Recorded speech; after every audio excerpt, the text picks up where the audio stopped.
your film is basically, it's based on the most significant close encounter in modern history. Is that right? I think it is definitely up there. I would say that. It's definitely a very... what makes it interesting and valuable is somebody rolled camera back in 94. A lot of people did to interview people and document what happened. That I've never seen in any other case where there's so much interview evidence, So when did you first become aware of this case? And not only how long ago did you find out about it, but also could you basically give a rundown of what happened in Ruwa, Zimbabwe in 1994? Yeah, I'll give the rundown just so people understand what this event. It was in 1994, September 16th. It was a Friday morning, about 10:30 in the morning. The incident was reported by, a schoolyard of children. And they had witnessed this thing in the sky, and then they saw it set down behind their playground and watched it and saw these little creatures come out.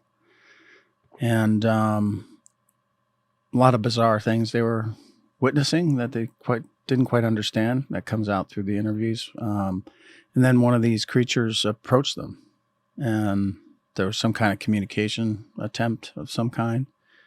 And that's when all the kids, there was a whole bunch of things that happened. That there was a sound that was heard that really spooked everybody at that point, and they all went running into the staff meeting that was going on at the time at the school. That's what spooked the kids, you mean? Yes. The sound. Well, according to several of the witnesses, yeah. What was that sound? How do they describe it? They described it like one of the interesting descriptions is like a mechanical bee sound, like a buzzing of bees. Yeah. There were two sounds that were really distinctly heard. There was this buzzing sound that, people have. It's the same description, but different descriptions of the same thing. And then there's a high pitched sound that happened that's separate from this other lower buzzing sound that they heard. So that's what was reported.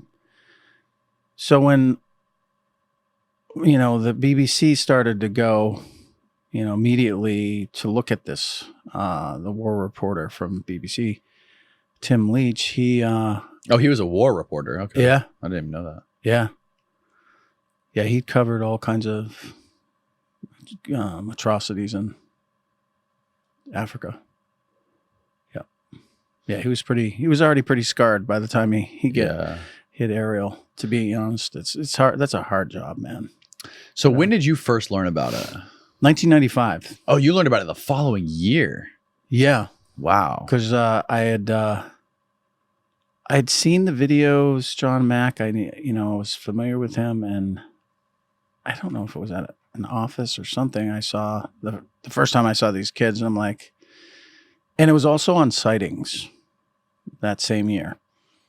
And what's Sightings? Sightings was an old program about UFOs. Okay. Back in the 90s, 80s, and 90s. Mm-hmm. So yeah, that was the first time I saw it, and I was struck by it because I'm like, what are those kids talking about? Mm-hmm. Like, they're definitely telling the truth about something. And that's what it stuck in my mind. So when the opportunity came up in 2007 to do a movie about it, I already knew what the material was. Not all of it. Actually, I was pretty surprised how much of the material there was. Not just from John Mack, but other people that had interviewed these kids. So, and then there was adults. It wasn't just children. It was adults that witnessed this craft around the area. A woman that lived very close to the school witnessed it in the morning. Pilots witnessed it the night before. Really? Yeah. People don't know that. There were a bunch of sightings around Ruwa, Zimbabwe, leading up to a week leading up to that day, right? Right. It goes back. And it was on the news. They reported on the news. Yep. Yeah. And, you know, when you're doing a doc or you're investigating something, you have to look at everything. And, you know, one of the big things I looked at was what was going on in space. You know, what were the space programs doing? And actually did FOIAs to, you know, Strategic Air Command, did FOIAs to NASA. You did? Yeah. Oh, yeah. I spent quite a bit of money on FOIAs because they were beyond the, you know, when you request a ton of data, they start charging you money. Mm-hmm. Right. And what made you want to start doing these FOIAs? Well, because when I was digging into what was going on in space at the time, you know, and I'd heard about this Russian satellite that went up and a rocket body came in on that Wednesday night.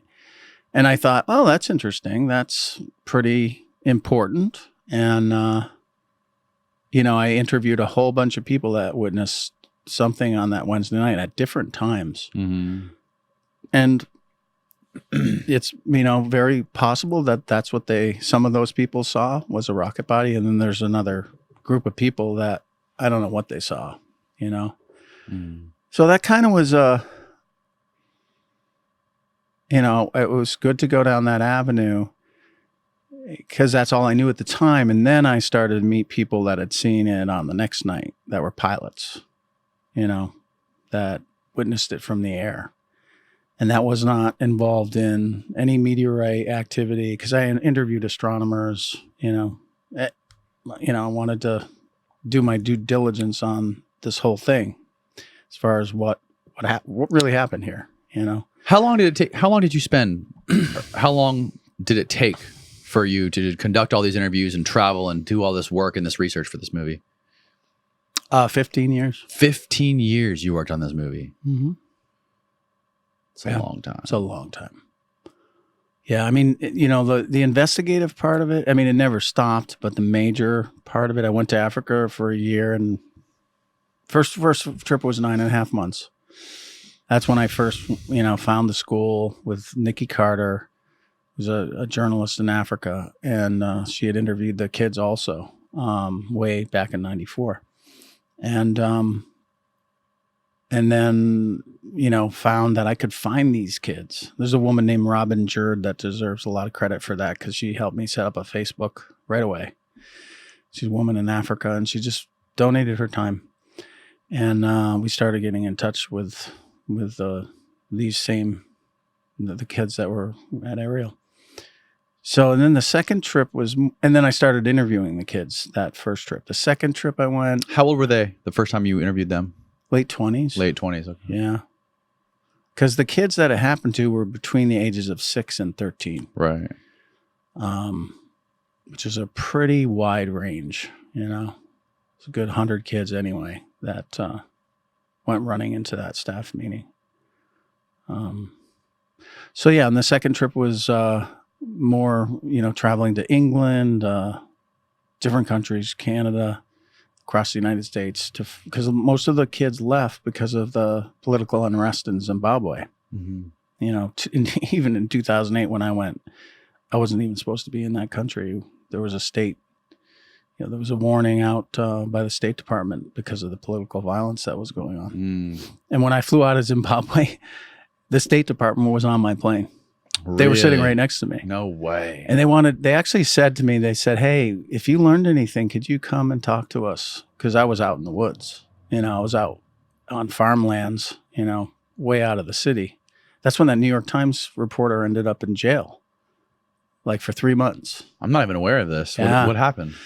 He was reporting on the political violence, and he stayed in Harare in a hotel, and they put him in jail. Because they didn't want any Western journalists covering this. So I had cameras. Wow. I'm out in a shack in Ruwa, like an hour or so out of the city. And praying that I can get out of the country without them taking my tapes. That's how it was. Yeah.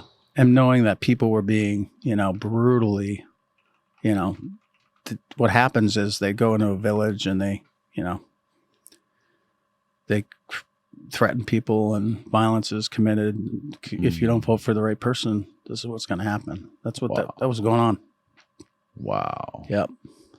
That was pretty heavy. So a lot of these kids at the time when you interviewed them in their 20s, they were out of there. They were in England. Yeah, they went to Australia, England, Germany. They went all over the world. You know, I got to say they were really smart kids. I have to say that. Like they were educated really well, and a mixed, diverse group. You know. Yeah. Every color, every religion was really part of that school. It's pretty amazing, actually. Was that sort of like a privileged school for people with money?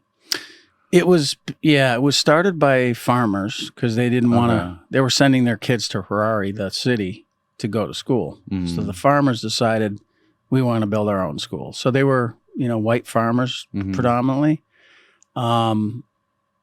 and political families in Zimbabwe. It was a private school, but they also, they had to bring in the children from the villages locally. So it was kind of mixed very well. Right. You had privileged people, you had sort of middle class people, and you had very poor people. Yeah. But they did a beautiful job. I mean, it's an amazing school still to this day. But you don't see the white population there anymore. It's predominantly Shona, which is the local tribe in Zimbabwe.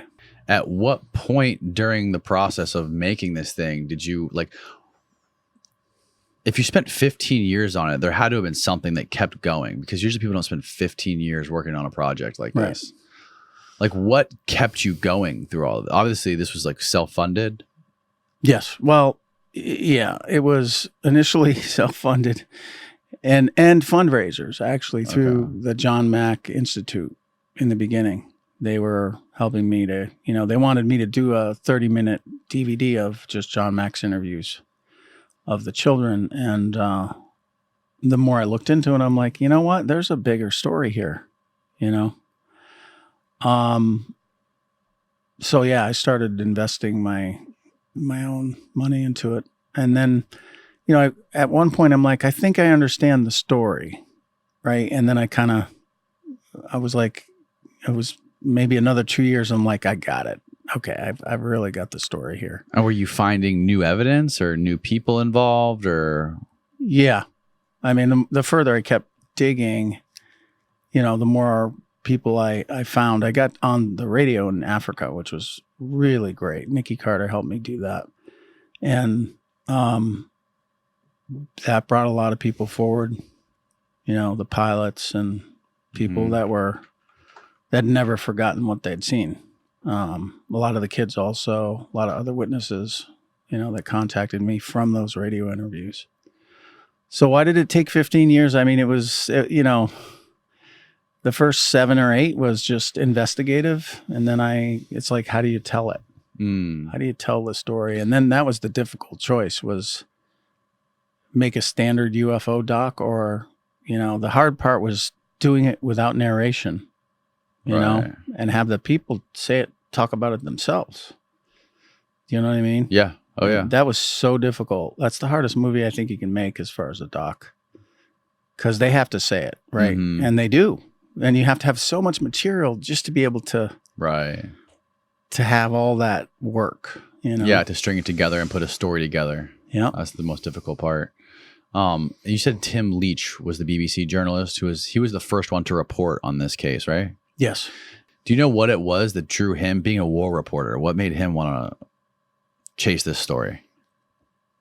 He just got back from covering, I believe it was the atrocities that were going on in Zimbabwe. They were killing people and throwing them in mines because of the politics at the time. So he was coming back from that, and he started hearing about these reports about the people seeing stuff in the sky, things in the sky that didn't make sense whatsoever. And then, so he was covering that, and then Ariel happened, and he heard about that. Somebody called him, one of the parents actually did, one of the children. And he went and was the first one on the scene. Yeah. He called a UFO researcher because said he was out of his ball game. He had no idea what to do. He called Cynthia Hind, and then Cynthia Hind recommended that he call Dr. John Mack because he was, prominent and he was researching these type of events. At that time, Dr. Mack was doing this, seeing how widespread this phenomenon was outside of the United States. Because for a long time, people thought it was just a U.S., phenomena. Right. And then he started traveling South America, Africa, and finding out the same things are happening all over the place. Now, did you sit down with Tim, or was he? What sort of insight did you get from him by sitting down with him personally?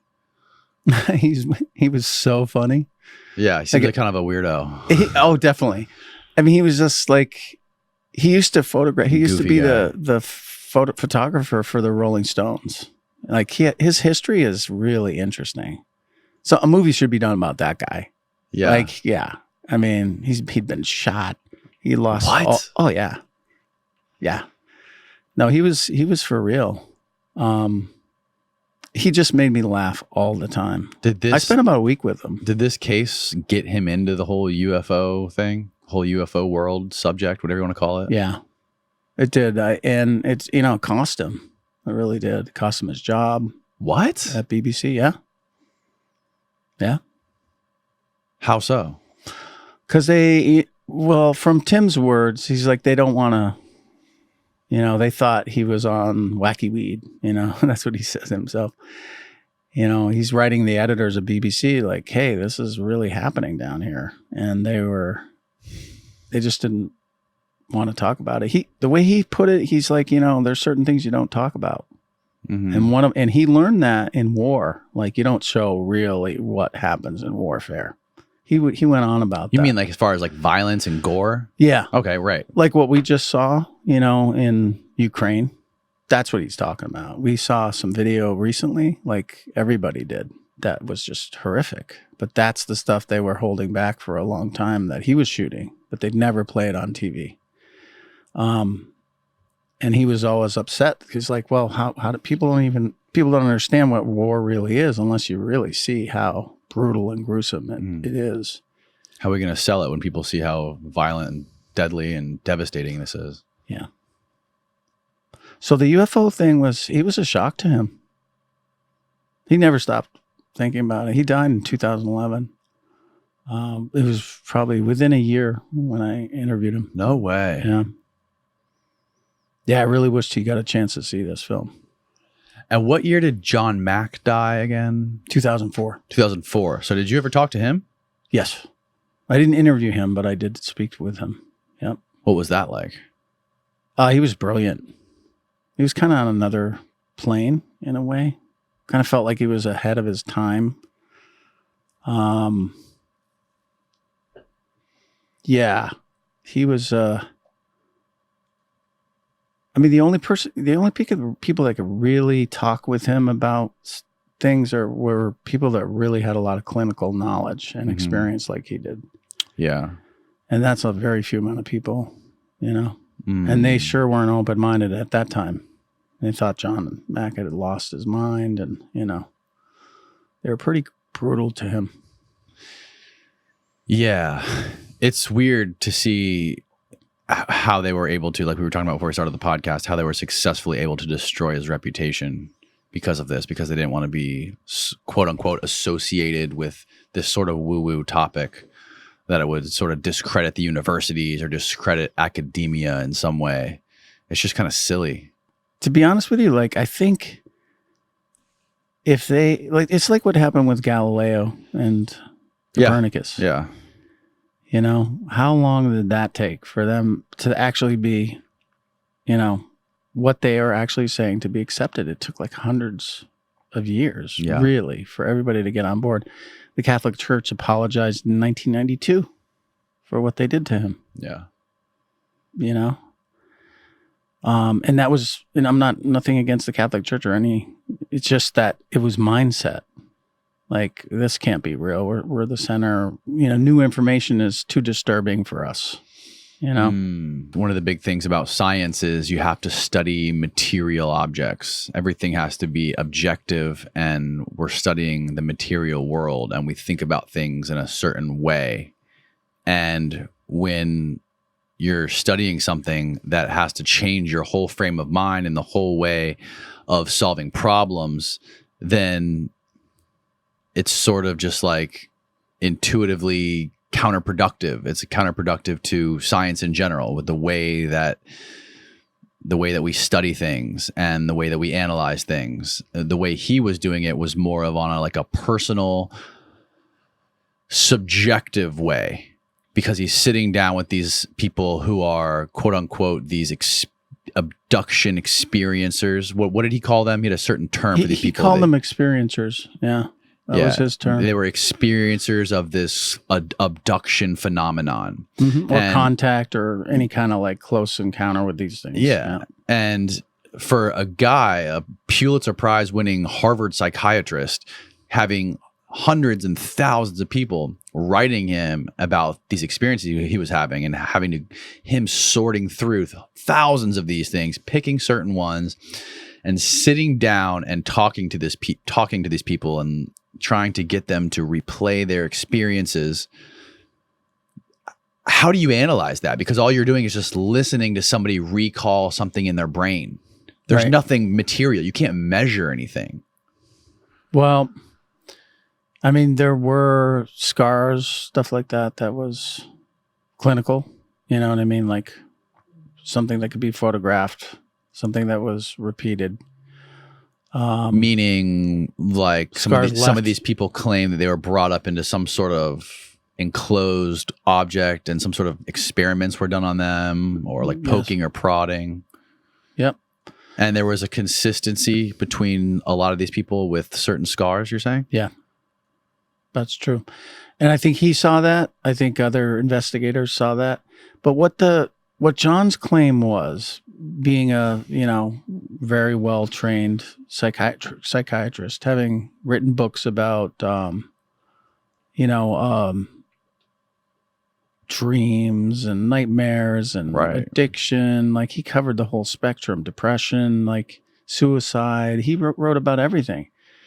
And he had been seeing clients for 50 years or however many, So, but his thing was like, these people are behaving and telling their story like people that have had a real experience. It doesn't fit. It didn't fit any of the classical diagnoses for mental illness, or, at that time. Well, actually, it was before that time. They were saying that these people were schizophrenic, that were seeing, having contact with some other weird species. Right. Then it went to, false memory and, all these different diagnoses.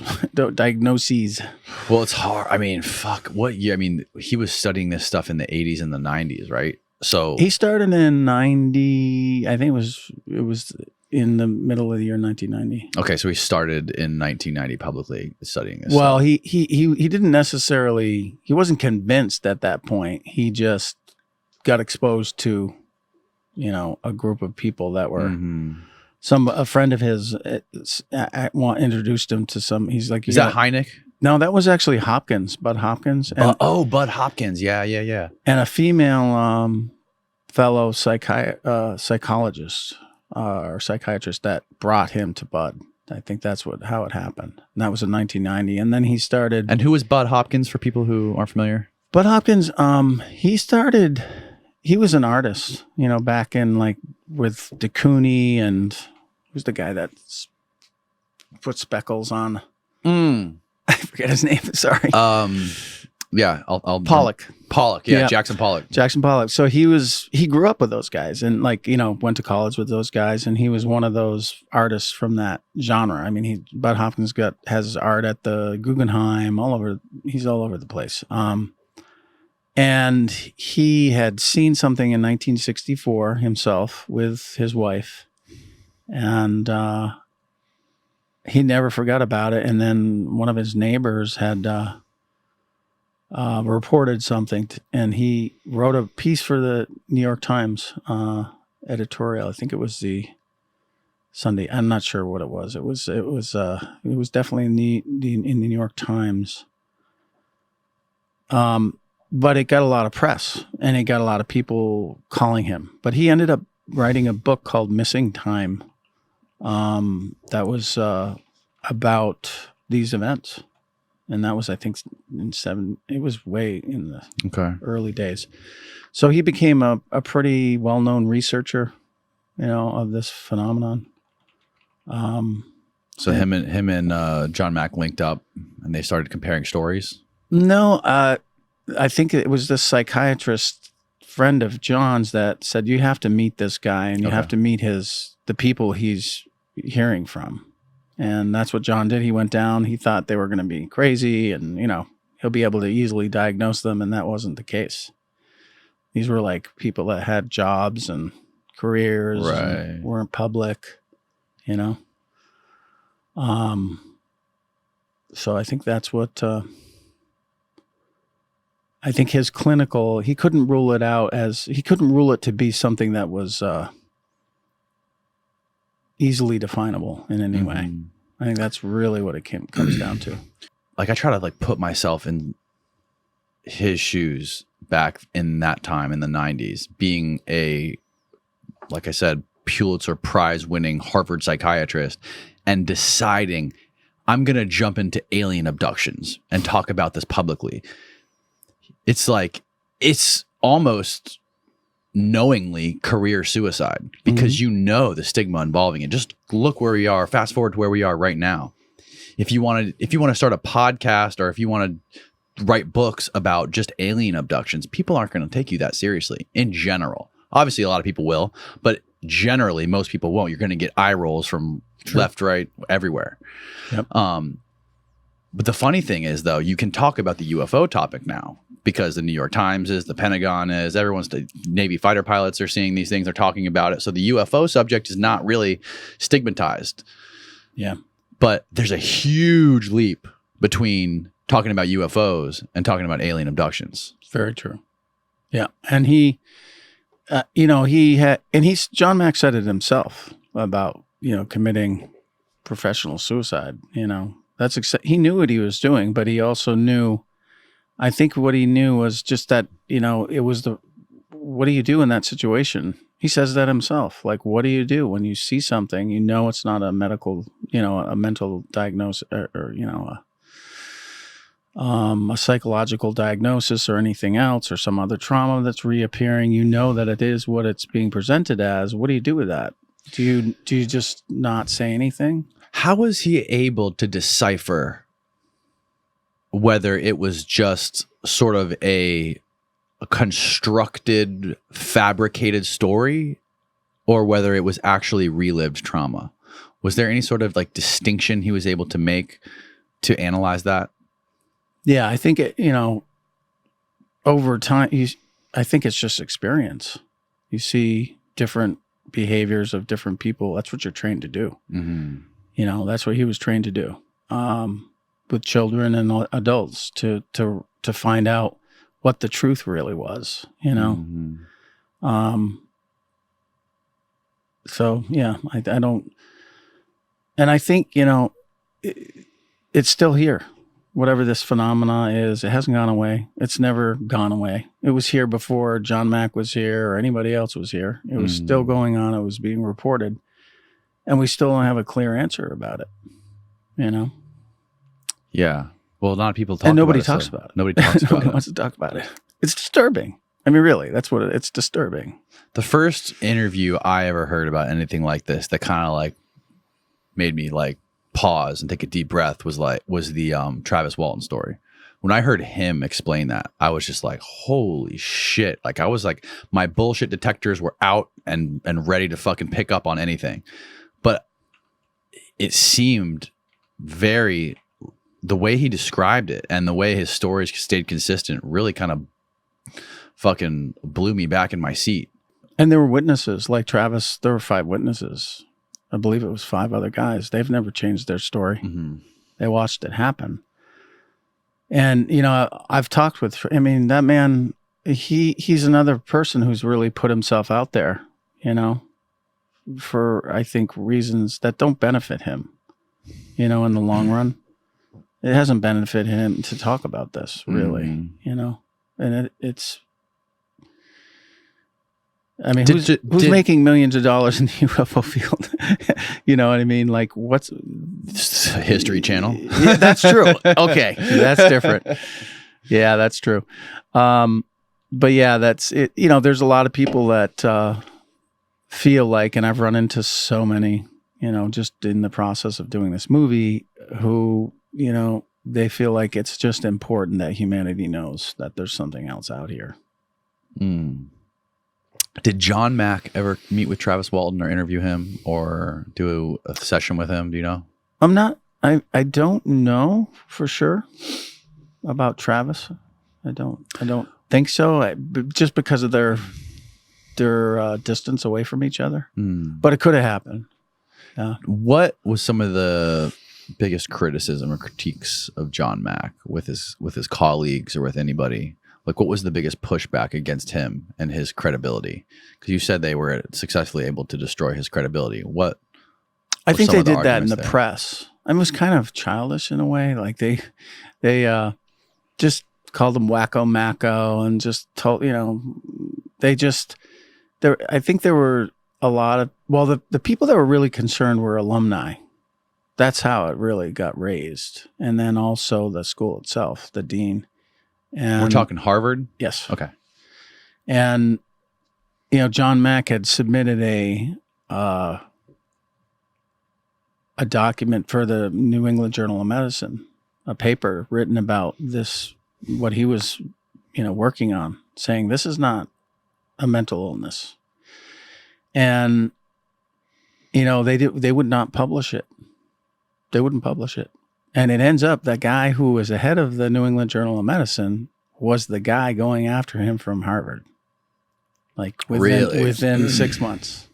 Wow. So that's pretty interesting that those were connected. And they just didn't want to talk about this at all. Now, when you were doing your documentary, you interviewed a lot of his colleagues and as well as a lot of the alumni from Harvard, correct? Yes. What sort of sense did you get from talking to those guys? I mean, I can't imagine did you talk to anybody who talked negatively about him, or was it all just sort of people who loved him and supported him? Well, a lot of the people that talked negatively were public, so I could get that data, those interviews and stuff like that. So I didn't really need to. It was all said pretty openly through interviews or newspaper articles. People really. But it really looks like to me now, and probably it's just people couldn't even go there, didn't want to go there. And they were really disturbed that somebody in their, circles was going there to think way outside, what was reasonable in their minds. It's like the whole Occam's razor thing, whatever. That's the simplest explanation is likely the one. Which is usually true, but maybe not so in this case. Yeah, like some of the other guys, they were just happy floating in the shallow end, and they didn't want to go risk their lives and go into the deep end, where John was working because it would be too dangerous for them, for their careers, and it was just like, what's the trade-off? Yeah, I think he had accomplished so much by that point. He didn't care. He didn't care on some level. That's another thing too that you see a lot in academia is the people that come from these universities who end up publishing works and getting lots of attention and media attention. There's a lot of jealousy with their colleagues, and a lot of people try to shoot them down and talk negatively about them because they are in the spotlight. And then you have to question, you see it all the time on the internet nowadays. People start talking about certain subjects. They realize they get a lot of attention and a lot of money from talking about certain subjects or certain topics, positively or negatively, and they just sort of fall down that rabbit hole, and they just keep chasing that, and they just go in one direction. So that's a legitimate question you could ask about John Mack, is that did he see this thing, study it for a little bit, realize he's getting a lot of attention, and just sort of lean into it because of hey, I'm getting on Oprah. You know, I'm writing all these books, making all this money off these books. Everyone wants to interview me. I'm a huge public figure. What's the point of just stopping this and doing something else, even if he's not super interested in it, you know? No, I just don't see that. I mean, I think he was very moved by it, you know, because he was, interviewing people, all the time and talking with people about, that what they had seen. There were witnesses to that. So he'd talk to the witnesses. It wasn't like, I don't think he was ever into it he was already famous. Right. He already had a huge following and a circle of friends at Harvard. That's true. This didn't help him with that. Right. It didn't help him. Good point. He took a real hit that's why a lot of people respect him now, is because he risked everything. What the question is whether he was right or wrong. Well, we're still dealing with the same thing. It hasn't gone away. Those people are still talking about it. There's more events that are being publicly, finally, revealed. And I think, what's the big deal? It is a big deal. Like, if there's another species out there, it is a big deal. But what's the point in waiting? I think our evolution, if we had known when this first occurred, when human beings really first came across them, and they had told everybody else, we would not be in this position we're in now. What do you mean by that? I just feel like that. I think that people weren't told about this for a long time. That there was another species out in this universe. Yeah, but who would know about it other than people who experienced it personally? Because even if you are that person, how can you? I mean, it's not a person; it's an organization. There's plenty of people that can talk to you about the military and what they've been pulling out since 1941. Anyway, so they decided not to tell us, the rest of us. And you're saying that there's people in the military or in organizations that know about and are familiar with these abduction phenomena. Do they take it seriously? Well, it doesn't even matter what the event is, whether it's a contact event or a sighting. In my opinion, it's the fact that there's another species out there, period. So, that's a big deal. And there's government and there's military agencies that know for a fact this is true. Yeah. I'm not saying anything new. Pentagon's talking about it. They're looking at all the old records and the, Blue Book, Project Grudge, Project Sign before that, Roswell, 1941, Missouri. There's a history here. Roswell's been debunked pretty much, right? No, not at all. I thought that had pretty much been. I thought it was basically, when I say debunked, what I mean is, like JFK's assassination, everybody knows that there was some foul play involved, and that the CIA, if you really dig into JFK, people know that the CIA was somewhat involved in that. If you look at if you follow the evidence, sure. Right? So if you look at Roswell and you follow the evidence, you follow the history, the interviews of the guys that were there, there's obviously a cover up with Roswell. That's what I meant by saying debunked. I don't mean like the balloon story is real. I mean, the balloon story has been debunked. Right. That's what I meant. Oh, okay. Yeah. Yeah, I actually went and talked to some of the people that live around there, this was back a long time ago. And because I was curious, I'll hear about something, but I want to go there and talk to the people that live there. Mm-hmm. Like with the Phoenix Lights, I went to the police station and talked to the police and said, what happened with this?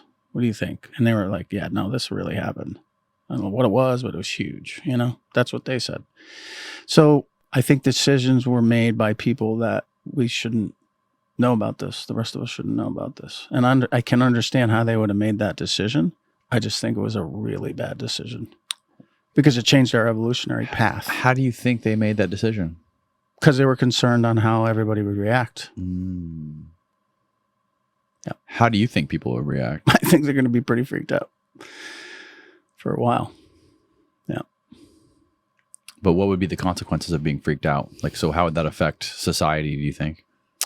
How do you think it would affect I think governments? That's the problem, right? I think that's the problem is who's, the churches have been in charge now, and then it's sort of transitioned into science. John Mack talked about this. A lot of other people talked about this. There's nothing new I'm talking about. It's, but it's who's really going to be in. If it's revealed that there's another species out there that's way more evolved than us that we can't catch up to, who's in control then? Who's going to get that respect of power? I think that's a really good question, tough question to think about. I think overall it's probably be best for us because we're going to get, we're not going to, I think we'll end up pulling together as one planet because we know there's something else there that's not us as human beings. I think that's likely going to be the end result, but people are going to be in shock for a while, for sure. A lot of people explain these abductions as if like they're advanced beings from another planet or another star system. But there's also a group of these abductees who claim that this has some sort of religious context to it. Some sort of spiritual or religious context, as if these are like angels. Right. I mean, it's pretty interesting to look at, the Bible. I used to, I read the Bible twice through. I'd always flip through it. And when you think about this whole topic and then look back at the Bible, that's pretty interesting. Like, what were they seeing? How are they interpreting what they were seeing? Right.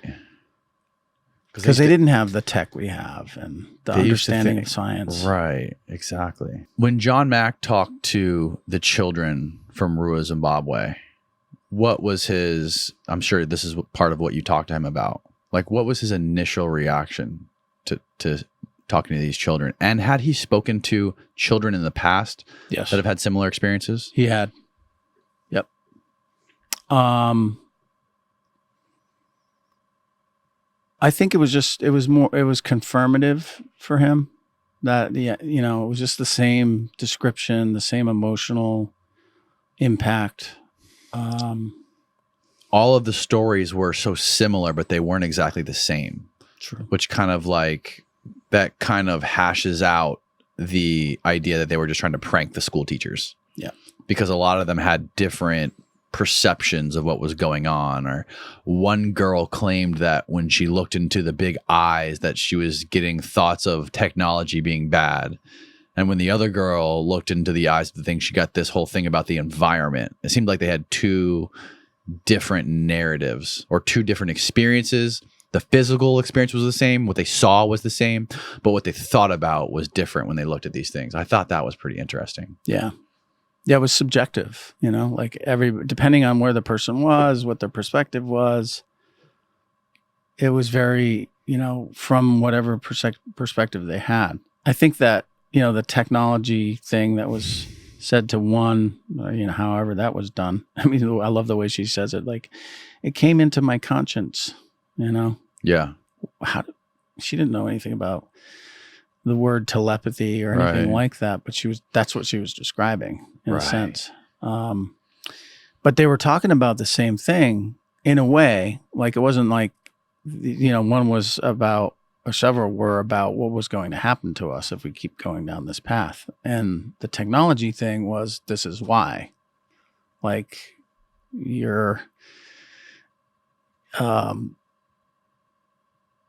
that's what I see is like, our technology, we've grown really fast and done amazing things, but we don't have the responsibility to, Yeah, the interesting thing about it is when it took place in the 90s was like Cold War, developing nuclear arsenals all over the country, all over the world, testing nukes. And there's a lot of there's a great book written about this called UFOs and Nukes, which talks about basically the generals who were in charge of these warheads these intercontinental ballistic warheads that saw and reported flying saucers coming up, shooting beams down into the missile silos. I think there was another famous case in Europe or England somewhere where there was like the U.S.'s biggest stronghold of nuclear weapons that was housed in Europe. Rendlesham. What was it called? Rendlesham Forest. Okay. Yeah. Yep. Mm-hmm. Where a bunch of the officers, as well as I think it was one of the guys who sits in like the air traffic control tower, said he saw this thing, and they explained how it just basically moved like a laser pointer in the sky. It makes me think immediately like about how we handle herds of animals in the wild, or conservatism or conservatories, right? Nature Conservation. Yeah, conservation. And how we keep the population down because they're going to get out of hand, overpopulate, and they're going to end up dying of disease. So we cull them, and we've learned a lot about culling, what not to do.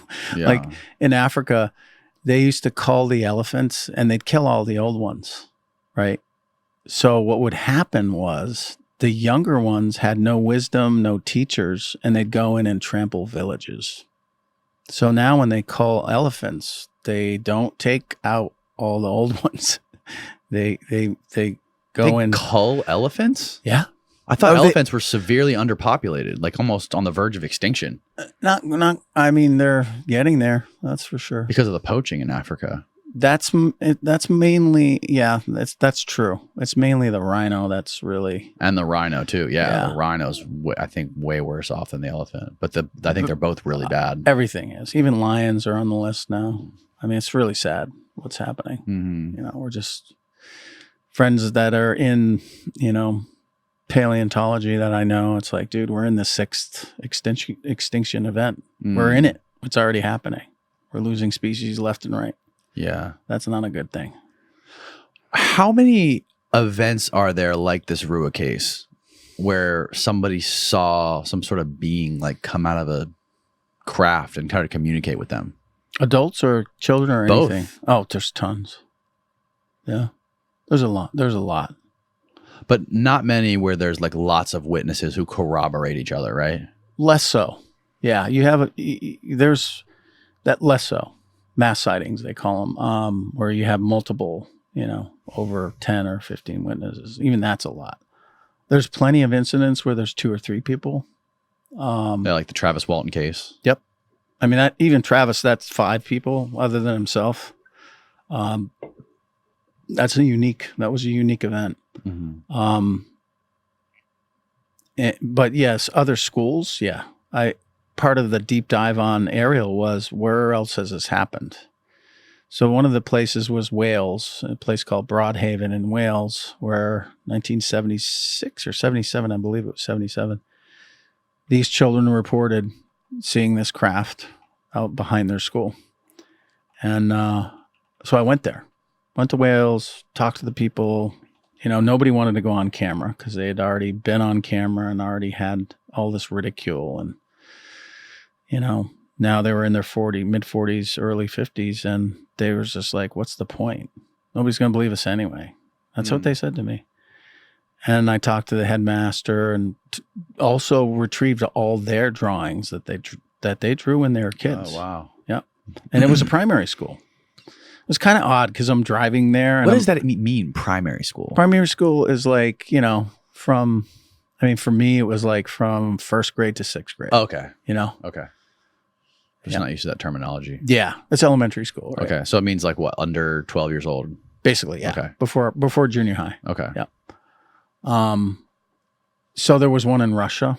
There's one I was aware of in Chile where actually there's video of, like, recordings of the witnesses. Oh. Children. They're speaking Spanish, but it's still like Ariel was what's interesting about Ariel, it was so documented. That's what makes it unique. Yeah.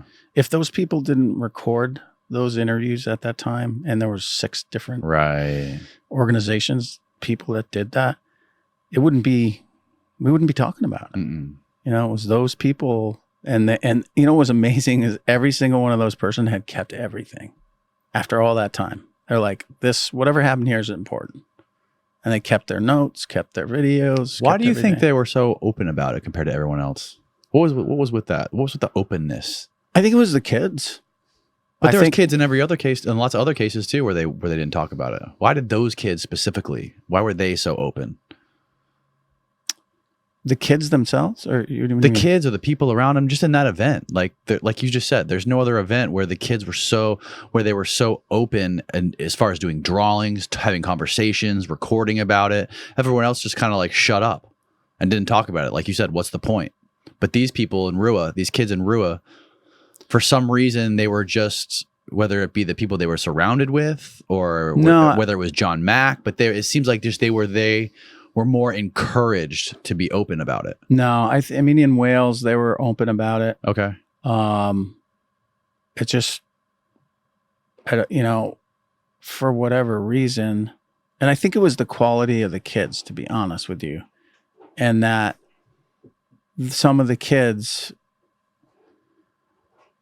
that's the wrong word. I think the kids affected people. The kids that spoke about it at Ariel really affected people because they were you knew they were not lying. Yeah. Everybody tells you that. I haven't met anybody that says, yeah, no, those kids were lying. It doesn't matter what they saw, right? They could have seen anything, right? Do you know what I mean? Like they were, whatever they were telling the truth. You can argue about what they saw, but you can't argue with the fact that everything about them, their body language, their eye movements. I had people look at that specifically. Like, are these people telling the truth? Body language, eye movements, hand movements. Right. Is there any deception here? There's a whole paper being written right now about that.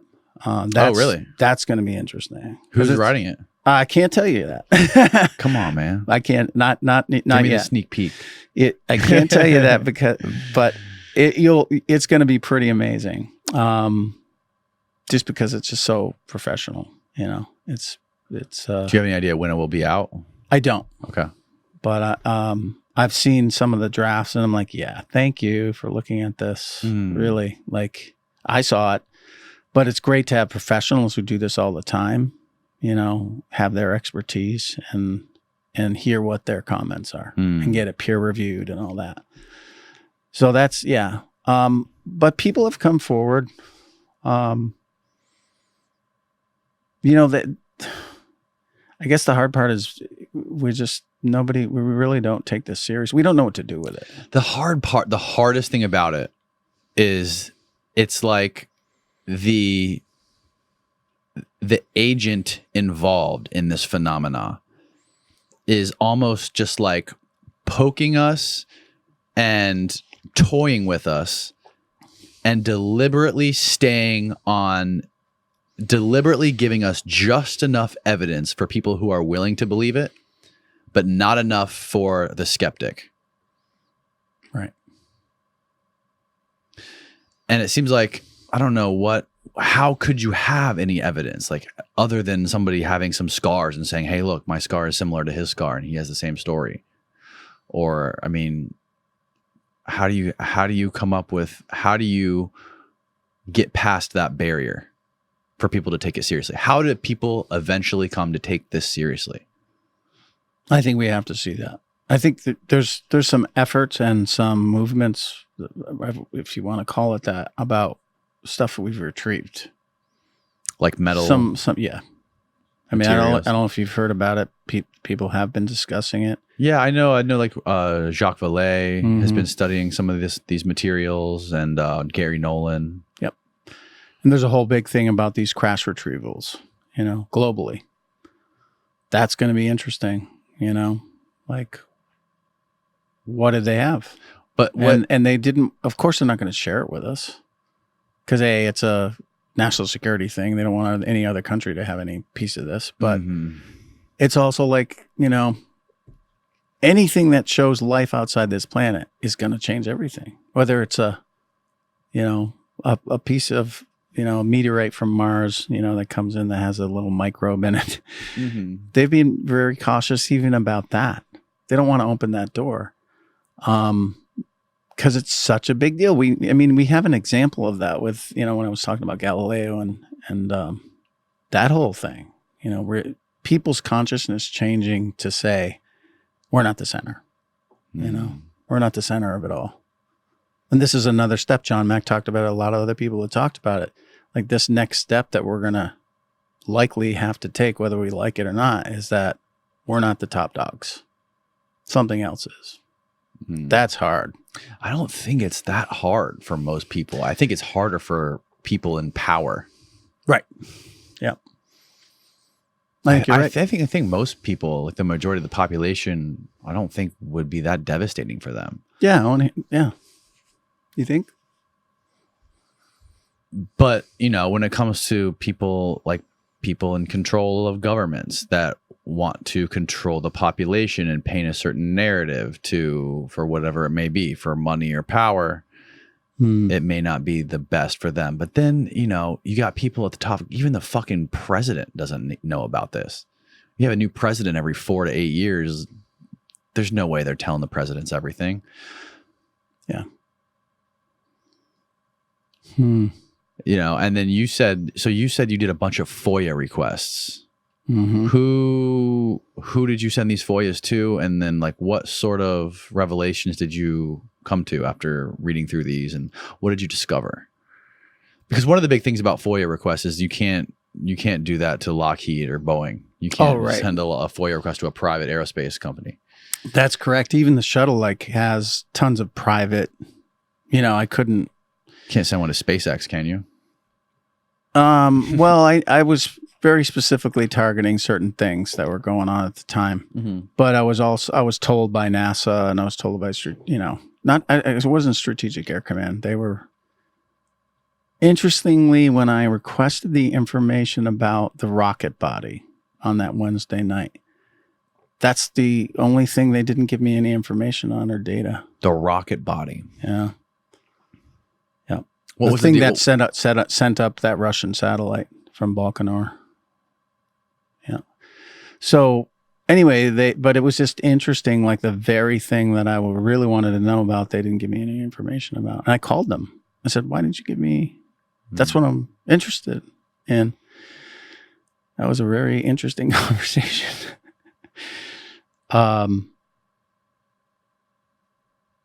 And the answer was, it was already public. I was like, okay, but why, you didn't track it? Why didn't you track it?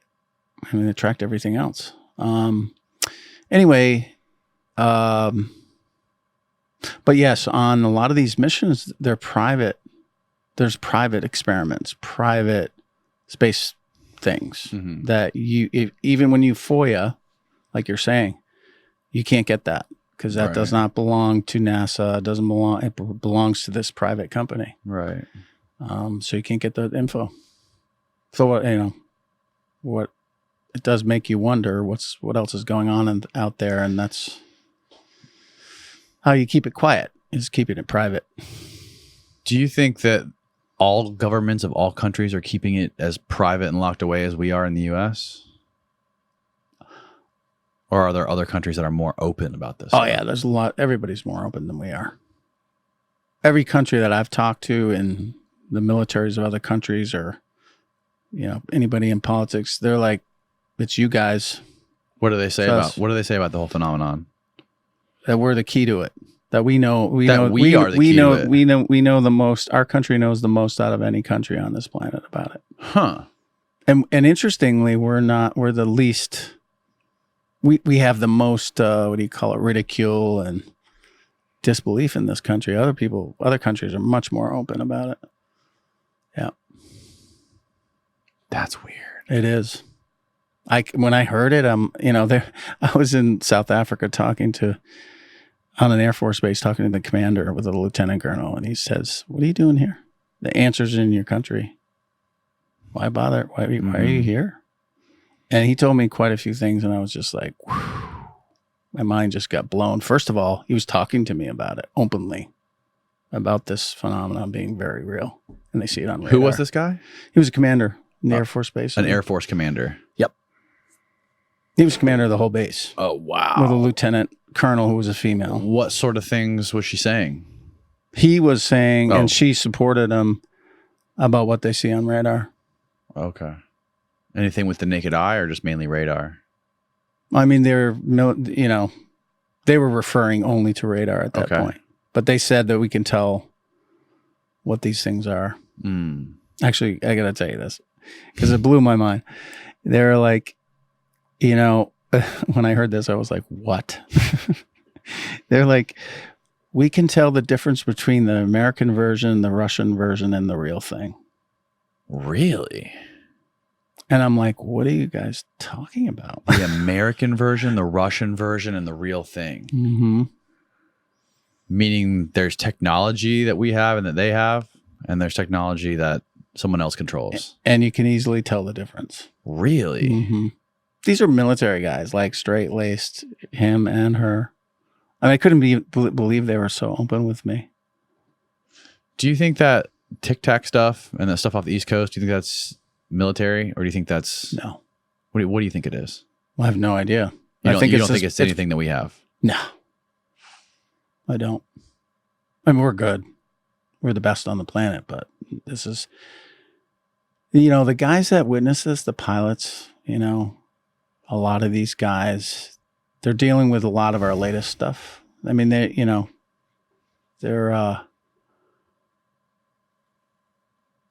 some of the best in the world. And they know where the cutting edge is, or at least they have an inside scoop, I would say. Yeah. So not that they know everything that's on the cutting edge or anything, but they would know whether we're even capable of this stuff. And why. I mean, that's not what you do when you develop new technologies. You don't show it like that. Right. And another interesting thing that Ryan Graves brought up to me the other day when he was in here is the first time Commander Fravor saw the Tic Tac was in, I'm going to fucking forget the date. I want to say it was like 2008, 2009, something like that.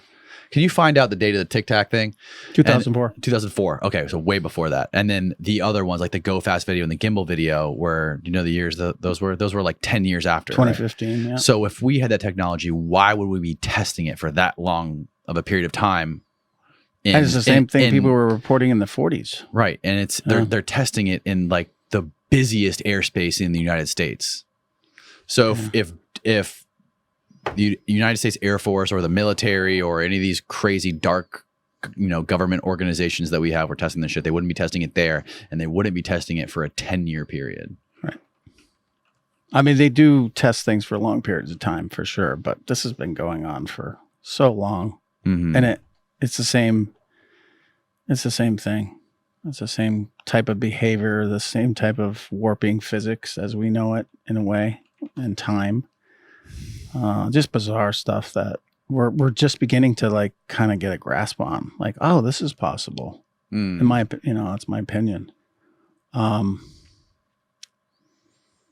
Yeah. I gotta say, for those guys to speak out was a really big deal. Yeah. I have to salute those people because, those are more people putting their butts on the line. And why would they do that? There's no upside for them. Right. Yeah, well, it's definitely a safety issue. That was one of the concerns of Ryan Graves because he was, in charge of safety on his ship. And when he almost got fired and he almost went to jail for doing that because he was still active military. I don't think Commander Fravor, he was already retired when he talked about it. Yeah. But Ryan Graves was still active. And I remember he said that they brought him to the Pentagon and they sat him down with a bunch of people and they were grilling him for a while in an attempt to, not only get information from him, but intimidate him. Right. So it's scary, man. Are there still like phenomena like what happened in Ruwa, like sightings like this and abduction stories coming out today? Because really, like the landscape we live in is far different from what it was during that time in the 90s. It is. Yeah. I mean, I keep an ear to the ground on that stuff, but You know, it's nothing I'm personally investigating at all. It's just what I'm hearing other people, their work. Some stuff going on some pretty incredible events in Canada. I mean, I don't think anything's really changed. I think what's happened is, and I think this is a good thing, that there's organizations, like there's people actually trying to help these people by taking their stories, and that's it, you know, just recording them and taking them seriously. And the fact that the people that have seen these things, they have a really hard time. It's not like, you know, you see one of these things and you get on with your life and nothing happens. You go through, I mean, I saw it with the Ariel kids and other cases. Like, it's really difficult because it blows your sense of reality out of the water. And all of a sudden you have to look at your world and like, whoa, what? Either I'm crazy or I did see that. And if I did see that, then that means the world is not what I thought it was. You know what I mean? Like, there's this whole other aspect that nobody's told me about or told us about. It's almost like they got lucky because they have each other that That's all true. saw the same thing. If you're a one person that had this crazy experience and you don't know who to talk to, that's tough. That's got to be traumatizing. That's got to be really, to relive that. Yeah. Yeah, no, I think in a way they are lucky. And interestingly, though, they really rarely ever talk about it with each other, which I found with other people that had had encounters. Like, it was so disturbing to them individually that they didn't want to communicate about it with each other, even though they both were there, or 3 of them or 4 of them were there at the same time it happened. But it was so disturbing to all of them that they don't want, they'll talk about it for like maybe 30 seconds and then just move on because they don't want to sit with it because it's that disturbing. But I think, you know, that was kind of an older generation of people. It's kind of interesting to see the younger crowd of people growing up and just, they grew up with that idea in their head, you know, or the movies that were out and stuff like that. They're more open-minded, you know.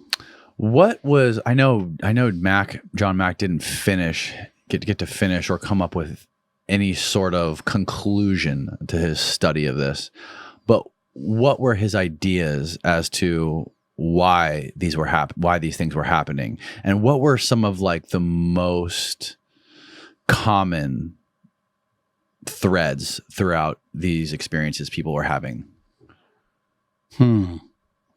I know one of them was some sort of like, he talks about some sort of breeding program or some sort of like where these beings were sort of like doing some sort of sexual reproductive experiment with people. He talked about that in his Passport to the Cosmos book in the beginning. Yeah.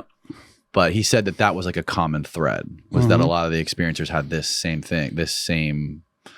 thing that they would talk about when he put them into this sort of like meditative state and talk to them. Right. Well, he had it with people that didn't even go into that. I mean, people just reported that. It was consistent.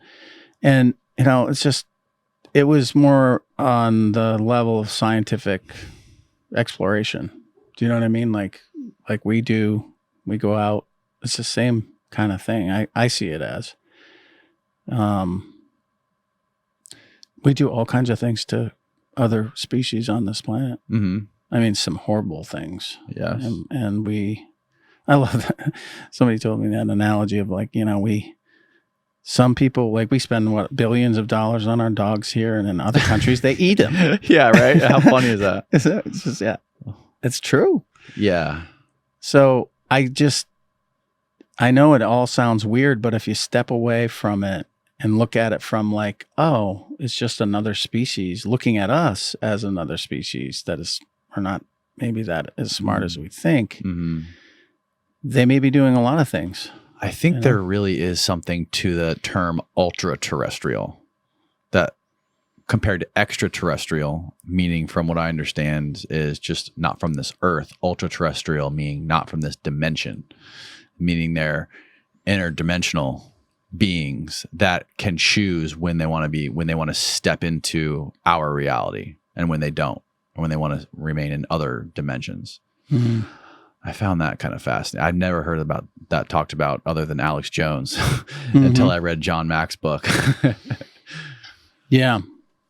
I think it's, I mean, people are like, oh, maybe they're us traveling in time backwards, and Yeah, the time traveling. Yeah, there's all kinds of different theories. To me, it's like, it doesn't matter. It's something else more intelligent than us, more evolved than us. That's what matters. Doesn't matter really where they come from.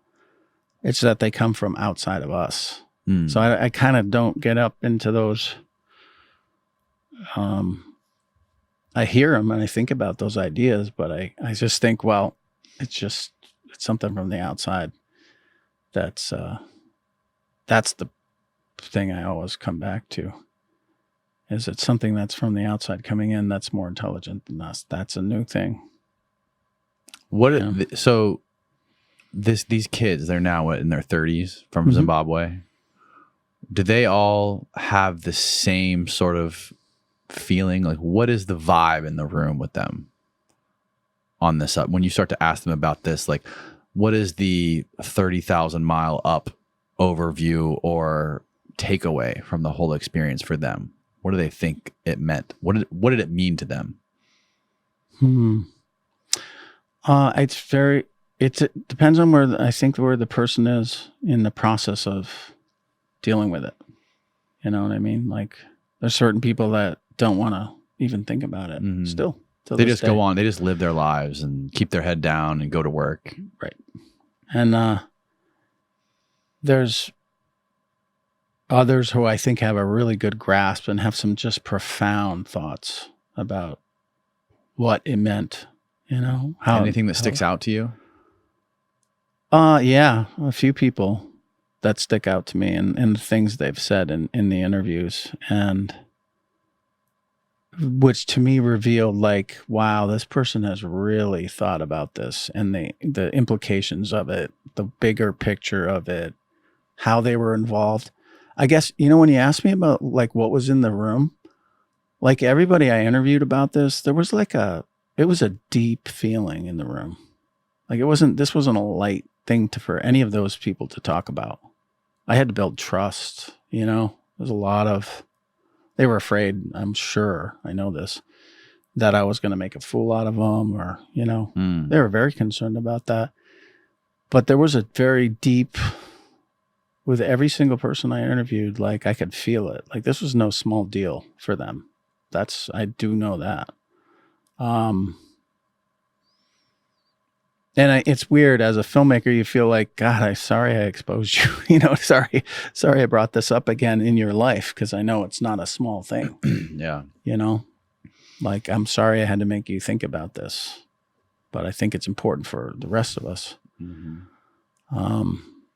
Is the experience or their memory of the experience like religious at all to them? Some. But it's not in the positive. It's more in the negative. Like, this was the devil, or, you know, interestingly. Yeah. Maybe it's not the case for them, but like in any of the people that you've interviewed, did it sort of like give them or sort of like change the trajectory of their lives? Or is it more so like what you just explained? They kind of just keep their heads down and forget about it and keep going about their work? No, I think it changed a lot of people's lives. I interviewed the parents of a lot of the kids and asked them what changed with their children when this happened. And one dad, he had twin kids that went to Ariel, and he said, like, you know, anything was possible after that. And so his kids moved to America, went to college, like, and they were native Shona from the village, you know. Wow. So I've heard that from other parents of kids, like that this experience taught them that anything is possible. And that was like the biggest thing that I found. And not all of them took that. You know, some people were very disturbed by it. Some people took it in a religious manner, depending on their upbringing, their parents, everything. It's really complicated, actually. The interpretation of it. Like whatever, whatever these things are, this other species is, whatever it is, that's one thing.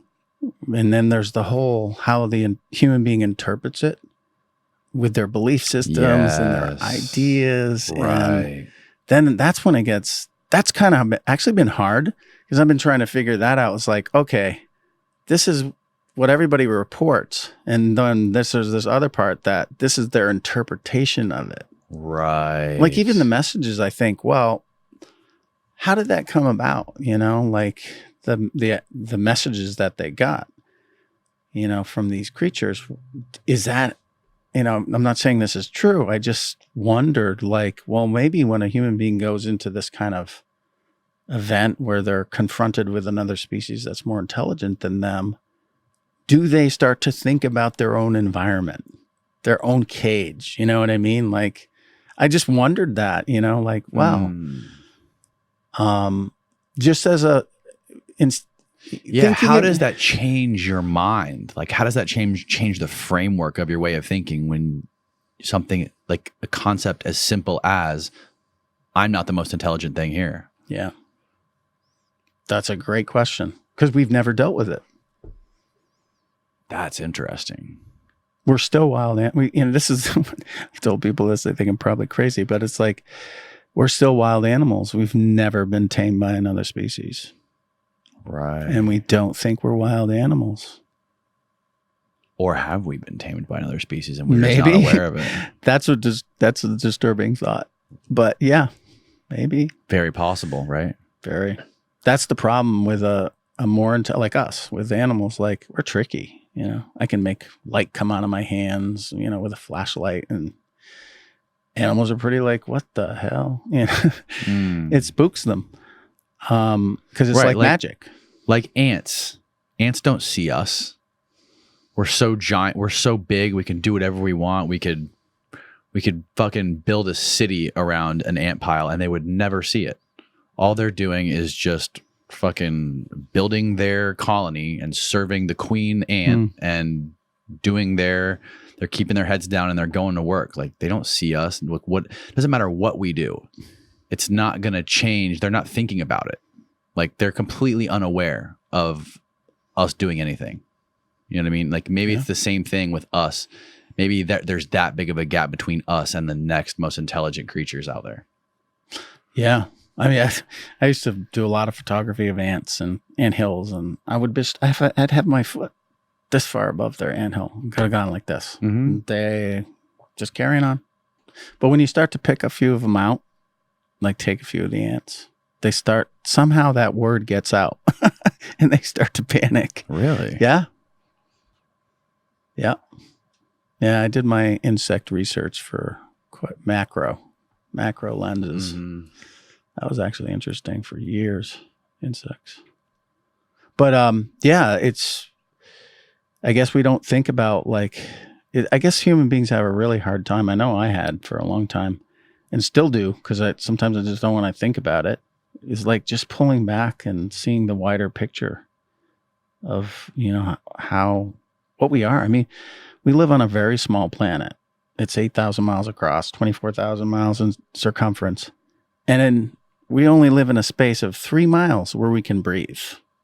That's a very small cage we actually live in. Mm-hmm. But it's big enough for us not to realize it's a cage. Right. And we've broken out in the last, 70 years since the space program? We broke through that. I mean, that's a kind of a weird way to look at it, but if I was another species from the outside looking in, I'd say, we need to pay attention to these guys. They're moving out into the bigger space. Yeah, that's interesting.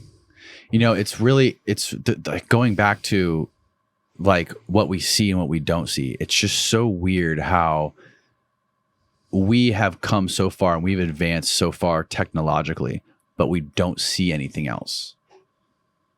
You would imagine if the universe was full of life and there was another civilization as advanced as we are, we would see something with all these expanding civilizations. Have you ever heard of Robin Hanson?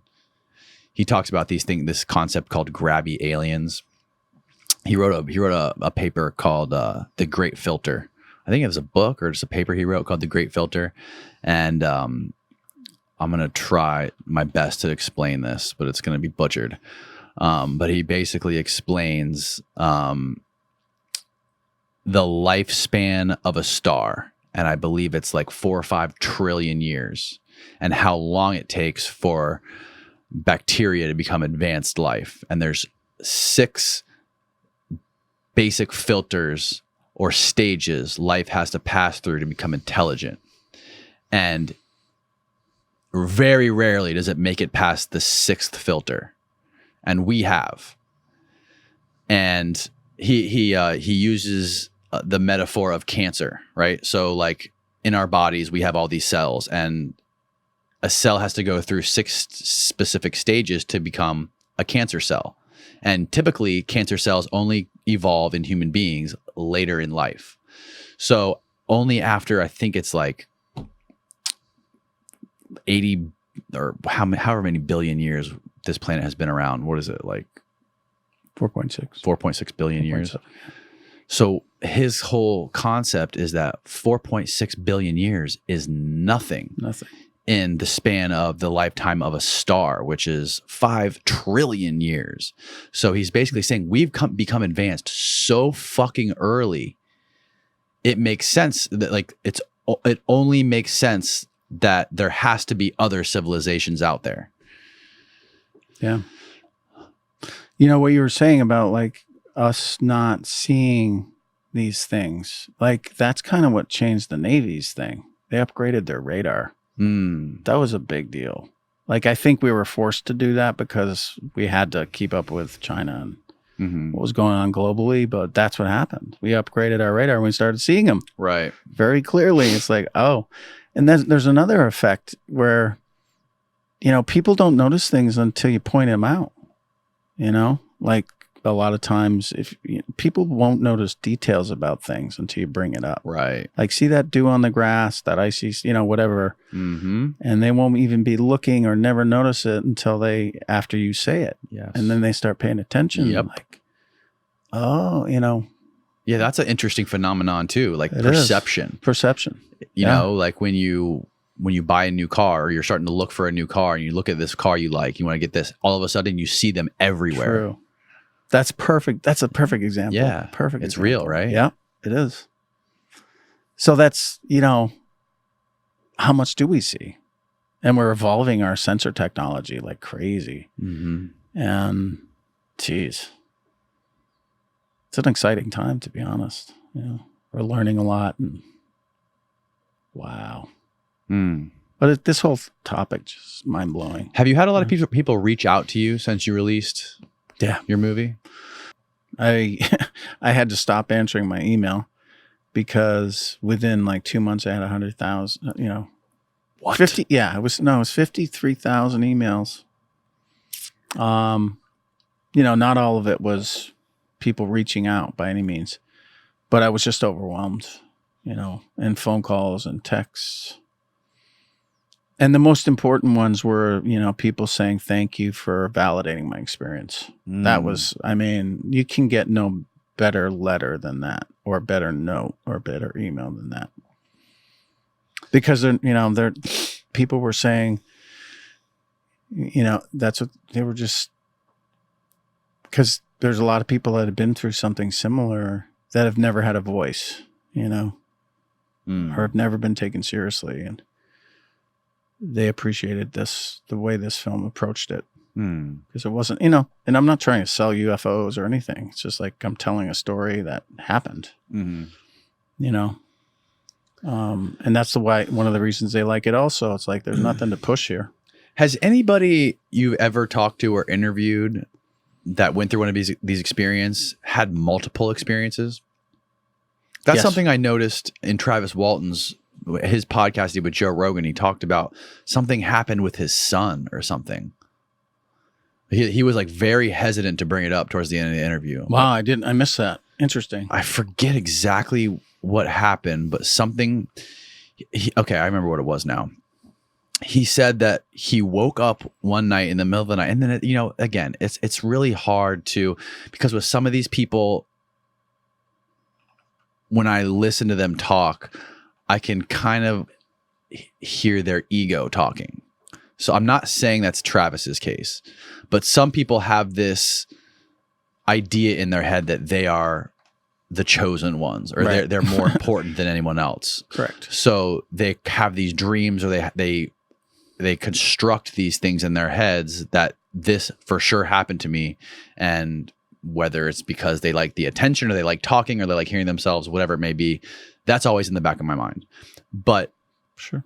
But regardless, what Travis mentioned towards the end of that interview, which he was very hesitant to talk about, was that one night he found himself sleepwalking, and he woke up. He said he woke up in a full sprint down his hallway, running to his son's bedroom. And then when he got to his son's bedroom, he said he found his son hanging off the edge of the top bunk. You know those protective railings on the top bunk? Mm-hmm. He said he found his son, like his body had fallen off and his neck was stuck in there, and he was like suffocating. And he said if he hadn't have got there in the next 60 seconds, his son would have died. But he related it to his experiences with his abduction. He said that there's something there's something happening. Why would I wake up in a full sprint towards my son's bedroom? Wow.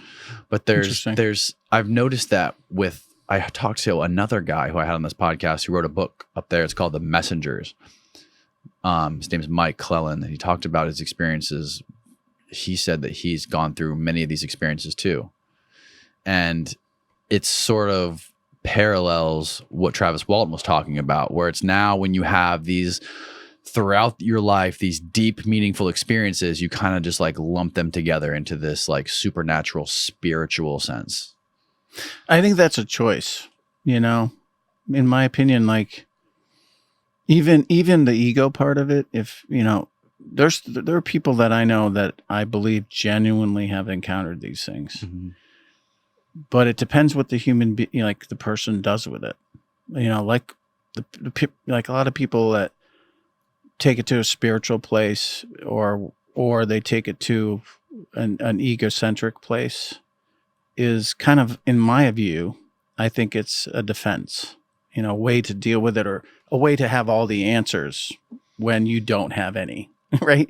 Like that's the thing about this whole thing. I think anybody will really tell you if you ask them, like they've got 10 million questions, they don't have a lot of answers, but people try because they need to keep their mind together. So they'll create the story they need to create in order for it to make sense, so they can live on their life. Right. Because it is that shattering. Not, it is, John Mack called it ontological shock. The breaking of your worldview, right? The shattering of your worldview. Everything you believe is in question all of a sudden, because you just got this new piece of information that's gigantic. And how do you survive knowing that? How do things have the same value when you know that? So I think there's a lot of,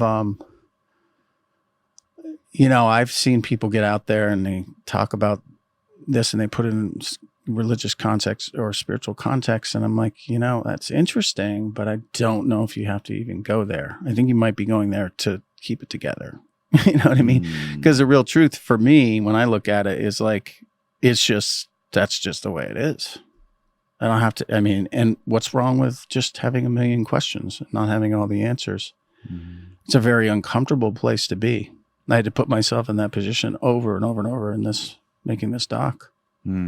Like, all right, let's just pull back, not try to control it, not try to, make it one thing or the other. Let's just take it for what it is. And what does that mean? And the conclusion I always come to is like, we've got a lot of questions to answer. Like we could keep the entire population on the planet busy for a long time trying to get to the bottom of these questions. Did John Mack ever talk to Betty and Barney Hill, or was that before him? Let's see. Maybe this is something that we should look up, Austin. Well, I know Bud Hopkins did. David Jacobs, I'm sure did. John Mack was alive for a long period. I'm sure they must have had contact at some point. Mm. But by that time, I forget he would have put that in his book, Abductions, right? If he you would talked have. to them. He would have. And he had talked to a lot of people. The people, when he did Abduction, he chose particular cases to point out particular things and the way different people were handling it. Like in that book, there was a lot of different ways people were handling it in their own lives to address it spiritually or, just raw reality. There's different, it's human perspectives, human interpretation and belief system. It really, John Mack spoke about that. And so a lot of people have about just the worldview. And when it's shattered, you tend to grasp onto things that make you feel safer. Yeah, I'd be interested to find out if he ever talked to them. I'm sure he did, because I'd met Betty Hill, I think it was in 96. She was chain smoking like crazy. Oh, really? Yeah, I met her with a friend of mine. She died like a year after that. Oh, wow. And I know her granddaughter actually is doing a lot of research on this subject. Her granddaughter's a UFC fighter, I think. Really? Yeah. Well, the other granddaughter works for Mutual UFO Network. Oh, really? Yeah. She's like... What's your name? Kathleen Marden. Kathleen Marden? Mm-hmm. Okay. She's a good person. Pull her up, Kathleen Marden. This is what he pulled up previously. We were talking about those Grabby alien civilizations. This is the work of Robin Hansen. And what does it say? There are two kinds of alien civilizations. Quiet aliens don't expand or change much, and then they die. We have little data on them, and so must mostly speculate via methods like the Drake equation. Loud aliens, in contrast, visibly change the volumes they control and just keep expanding fast until they meet each other. As they should be easy to see, we can fit theories about loud aliens to our data and say much about them as S.J. Olson has done in 7 related papers. And he links all the papers. Well, that's interesting. I mean... Yeah, so like that graphic that he has there, I guess that just represents all the different... alien civilizations in the universe, and eventually they will all just be touching one another, and there will be no more room for new civilizations or new species to come up because the universe will just be full. Boy, there's a lot of space out there. Yeah. Well, it's like, I think, again, I always go back to what I know, which is wildlife. And if you give them an opportunity, they're going to move into that area. Exactly. That's what we do. Yeah, that's what human beings do. We tried to grab more and gain more resources and control more. We expand naturally. It's what we do. And it's funny. He compared it to malignant cancer. It's like these alien civilizations. And he's right about the quiet ones too, because how we just discovered a reef, off, I think it was in the Atlantic, where this whole like community of creatures we've never seen before, or not this type, have been living forever for a long time, and they didn't spread or go, you know what I mean? They created their own little quiet biosphere. They were happy. They didn't need to expand. So he's right. Because I was wondering, I kind of disagreed with the quiet, but you know what? There's examples of that in our own world.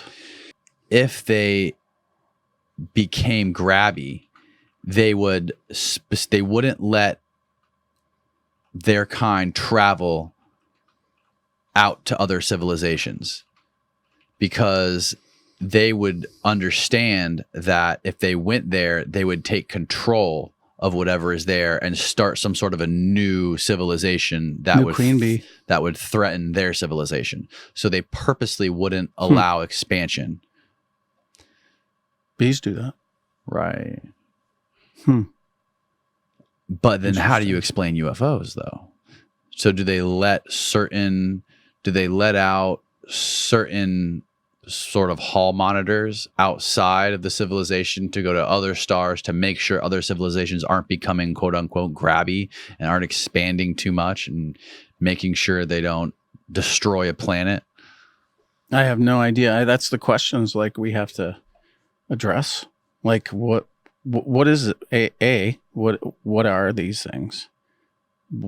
What part of a civilization are we seeing?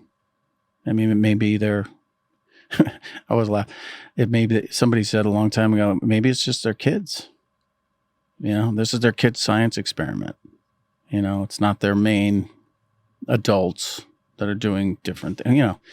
But that's very possible with a highly advanced species.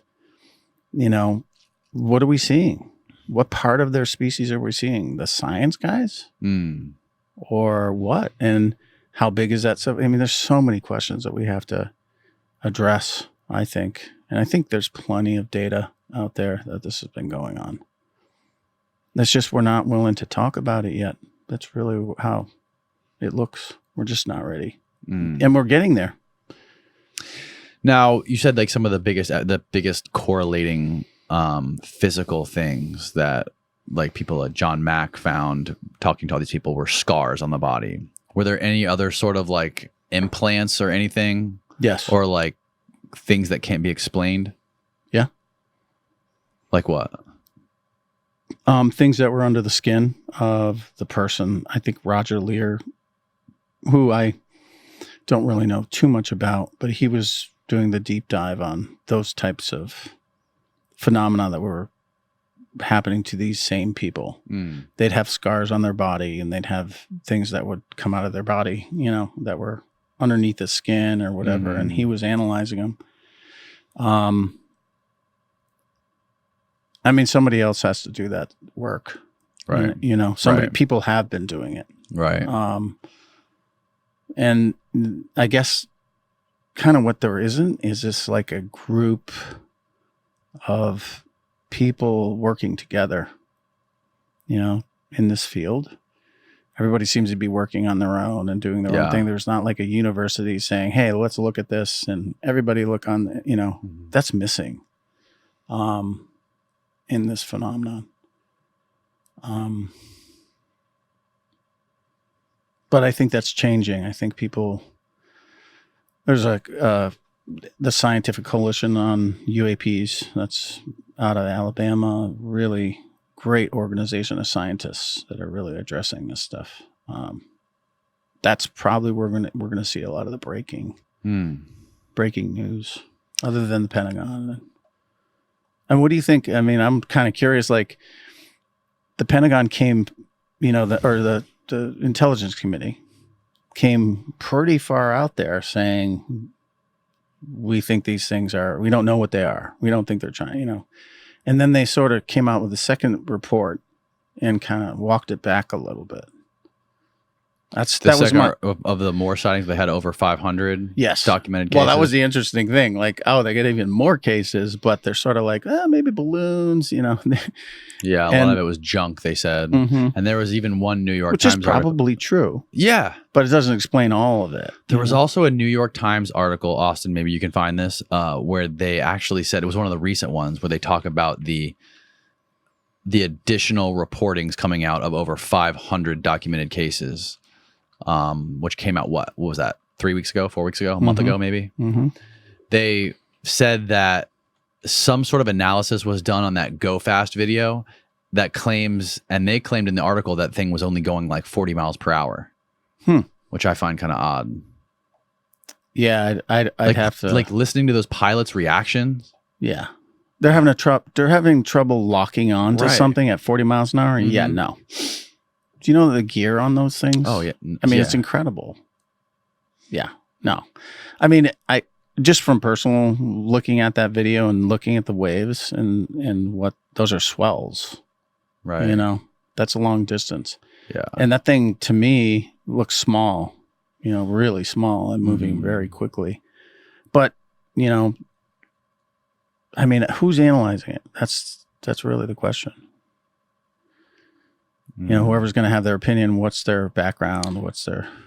Yeah, scroll down. A large number of incidents remain unexplained in the new report from the Office of the Director of National Intelligence, potentially fueling further speculation. Scroll down. Sean Kirkpatrick, that's one of the guys that Ryan talked about, who I think is one of the guys that he met in that when they first sent him to the Pentagon after he came out.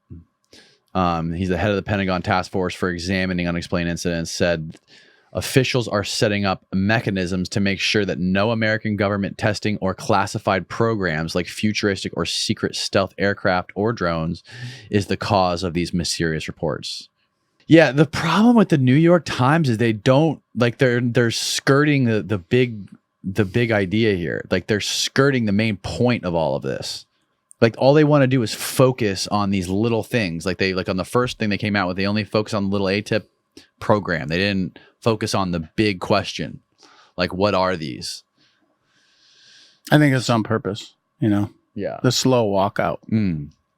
Like it's a really deep conversation and they want to just, I think there are people that would just want to. You think there's editors? Do you think there's people that are kind of controlling the editing of these articles that are posted on giant publications like the New York Times that are tied into the government or tied into certain agencies that are trying to control the narrative, or that are saying whether the editors at these publications consciously are aware if they're being controlled or not? Could there be people at for example, the CIA that are saying like, we suggest you change this because you could endanger a lot of people, or you could endanger national security if you put it this way, or if you focus on this thing? Do you think that that's possible? I haven't seen that, but I would do that if it was me. I'd control the narrative and how it's released. Yeah, because it's a big deal. It's going to affect everything. So I would really want to be in control of how it gets out to the public. That just makes sense to me. I would do the same thing because it's not. I don't have any examples of that. I do know quite a few people that are involved with the press releases and stuff, and I don't see any. I think there's an awareness actually in the press that this has to be taken slowly. Otherwise, people are just not gonna. It seems like it feels like there is, right? Yeah, and I think it's wise. It feels like they're following a script almost. Like they know what act they're in, and they know what's going to happen in Act 3 and Act 4 and Act 5, and they have to plan accordingly. Yeah, I mean, first of all, you got to talk about these things that are in our atmosphere. That do pose a potential threat to safety. I agree with that. Then we get further down the road and talk about what are those things doing here? What are they? Where are they from? Then we get down to who's piloting those things. Where, this is down the road. And the conversation gets deeper. And then the deeper, we'll get to the place where like, okay, we've been hearing about this for a long time. And we thought these people were crazy. Well, it's but cool. We can't go there straight away. It's fascinating too when you think about the snowball effect that is happening with industry, with basically the monetization of the subject. The more the just by giving us an inch in the New York Times, then look what happens on the History Channel and the Discovery Channel. Yeah. Now they're getting so much more attention on these shows that they're making, and people are taking it seriously because people see that the Pentagon's talking about it and the New York Times is talking about it. So now there's so much more money being made, so much money on the table to be made on the subject. And the more films like yours that come out and other people who make films like this that are getting more attention, and more people from government, bureaucrats coming out about it, senators coming out about it, it enables just the industry to balloon more. And that balloon, it's like a fucking positive feedback loop. The more money that gets siphoned into this subject, the more pressure goes on the government to talk about it and come out about it. The problem is, how do we know if it's true or not?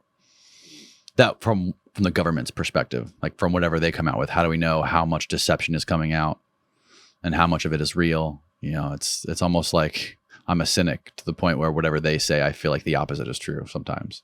Yeah, there's usually two agendas going on at the same time. Yeah. I mean, that's something we should just talk about. Like, what is conspiracy theory? You know, we use that word so casually, but it's asking, like, conspiracy things that don't go away for a long time. There's probably a reason why they don't. Or, you know, people like, oh, no one's spying on us. And then you have people, whistleblowers, come forward and tell us things that, you know, are no longer conspiracies, you know? Right. So, like, Jeffrey Epstein. Oh, yeah. I mean, one of the biggest ones, right? Boy. Yeah. That's a huge one. Yeah. What's the funny, the famous It's who quote? he knew. It's who he knew, the names he knew. And, yeah. And I what's her name? Giselle? Ghislaine Maxwell. Yeah. I worry about her. Well, she just don't even know her. And I don't agree with what she did, but I'm like, yeah. I'd be really concerned for my life because of who you knew. Yeah. Yeah. The famous quote about conspiracy theories is the biggest difference between the truth and a conspiracy theory is 6 months. That's good. Just give it time. Truth always comes out, even if it takes 100 years or hundreds of years sometimes. Yeah. And they were like, oh, we used to think that was crazy. Now it's accepted, you know? Yeah. One of the biggest, you know, I think one of the most important things to happen in the evolution of technology or humans is like this podcasting thing, because it's kind of like broken through the main television narrative that people have been so tuned into for whatever, 50 years. It's very controlled. Even the UFO thing, like, yeah, there are people making money on this. It's not me. It's not small guys. It's big companies. It's important, though. I think it's important that money is made on the subject. I agree with that. I do agree with that. It's interesting who's kind of controlling it. It is. I've been watching it for a while. What do you mean when you say who's controlling it? Just who has the power and the money to bring shows out, you know, about this. Yeah, I think it's changing. Podcasts are changing that. You're right. Changing that whole environment.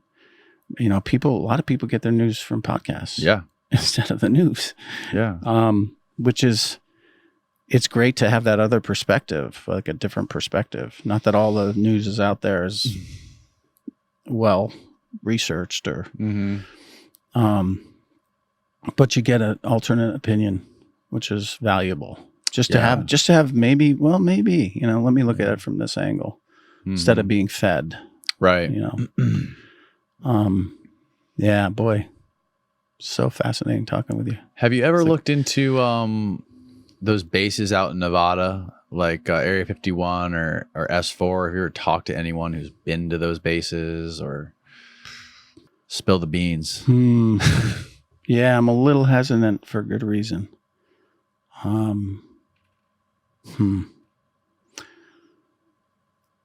Yeah, that I mean, I think boy. I think a lot of the answers are out there, to be honest. Really? I'm going to get my ass kicked for saying that. But, yeah, I don't think it's a joke. I don't think it's conspiracy or anything. I'm just very careful about that topic. I've heard some crazy stories about those. I mean, obviously there's the Bob Lazar thing, but I've heard some people have told me some stories about people they know who have worked there, like military people who have been there and like just had conversations with some of the science guys researchers or engineers that were in the cafeteria and, you know, just had conversations and some weird things that I never would have expected. It's the cutting edge of our country. It's our secret programs. So there's a lot of national security that has nothing to do with other species. I guess that's kind of the issue is like... I saw something yesterday where there was like this big hauling truck with this fucking like flying saucer looking thing on the back of it. Have you seen that on Twitter? And That was they a said long time ago, right? yeah. And They Yeah. said it was like Skunk Works or something. That's Lockheed. What the hell is Skunk Works? That's Lockheed. Oh, it's a company Lockheed owns or something? No, it's Lockheed Skunk Works. I mean, they built the A-12 and the all their spy planes. Oh, okay. Skunk Works is like their There you Skunk are. Works, the official pseudonym for Lockheed Martin's Advanced Development Programs, ADP, formerly called Lockheed Advanced Development Projects. It is responsible for a number of aircraft designs, highly classified R&D programs, and exotic aircraft platforms. Known locations include the United States Air Force Plant Number 42 and United States Air Force Plant 4. Most notably, a major classified testing. Most notably, a majority of classified testing is thought to be conducted at sites such as the Nevada test site. Huh. They're known for the P-38 Lightning, which was developed in 1938. Wow. Fascinating. Yep. Yeah, so pull up the video of that object getting like a flying saucer at Skunk Works. Do you know, you saw it? What do you think that was? That's a good question. People were like joking about it, like making fun of the video or something on Twitter. When I was reading the comments, they were just like laughing at it. I have no idea. I saw it and I'm like, well, I mean, it's not very difficult to spoof that. Yeah. Right. I mean, someone would have to really get a lot more data on it to really. Do you know who? I'm sure you do. Putoff is his last name. What's his first name? Hal. Al Putoff. Hal Putoff. Mm. I remember watching a video where he was, and I guess for context, he was the head of one like Project Blue Book or something. Is that what it was? He was in charge of Project Blue Book, or was it one of the other projects? That was Alan Hynek. Alan Hynek. He wasn't in Okay. charge of it, but he worked. I don't think Alan was head of it. Hal was involved in. You have to look him up on Wiki. It's fascinating. Like he's talking about, physics of some real wild stuff back in the 60s. Yeah. Okay, this is a picture of the. Okay, there it is. Yeah. Full screen that thing. Yeah, that looks like one of our advanced projects. Look at that. Is there a video of it? Or can you go to like to next? Click the arrow to the right on the bottom. Yeah, that looks like our stuff, dude. Look at that thing. Okay, so they take the picture. Someone took a picture, and they basically figured out that it was some sort of test range, but judging by the tree and the big scaffolding in the background, that doesn't look like any sort of like jet. There's no jet output. You know what I mean? Like there's no that we can see from the image. Yeah. Yeah, that to me that's an advancement on what we already have been doing. It's just more aerodynamic. So pull sleek. up Al Putoff. Hal. Hal. H-A-L. Yeah. H-A-L-P-T-O-F-F. Yeah, I watched a video where he was talking about, I think it was like one of the Weinstein brothers was asking him about anti-gravity. And he was like, basically, yes, there's private organizations that have figured out anti-gravity and they aren't sharing it with modern academia. Probably true. That was fucking wild to hear. Yeah, that man's a genius. I've spoken with him a few times. And, have you really? Yeah. And I've been honored to do so. Man, I'd love to spend more time with that man. He just knows so much. And a lot, I'm sure, that he can't even What did say. you guys talk about?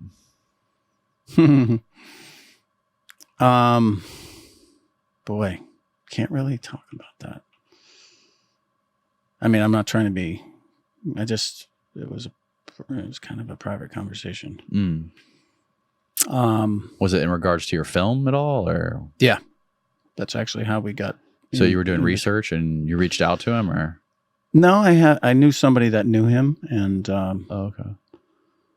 I just made it a point to reach out to him and speak to him about a few things about this. Were you like trying to confirm certain stories, or was there anything that had anything to do with like the narrative of your film specifically? No, it was a wider phenomenon, and kind of my, underneath or behind the film, I was really trying to find out who knows about this. Who knows about this? Mm-hmm. Someone's got to know. Mm-hmm. So I went and did a lot of exploration into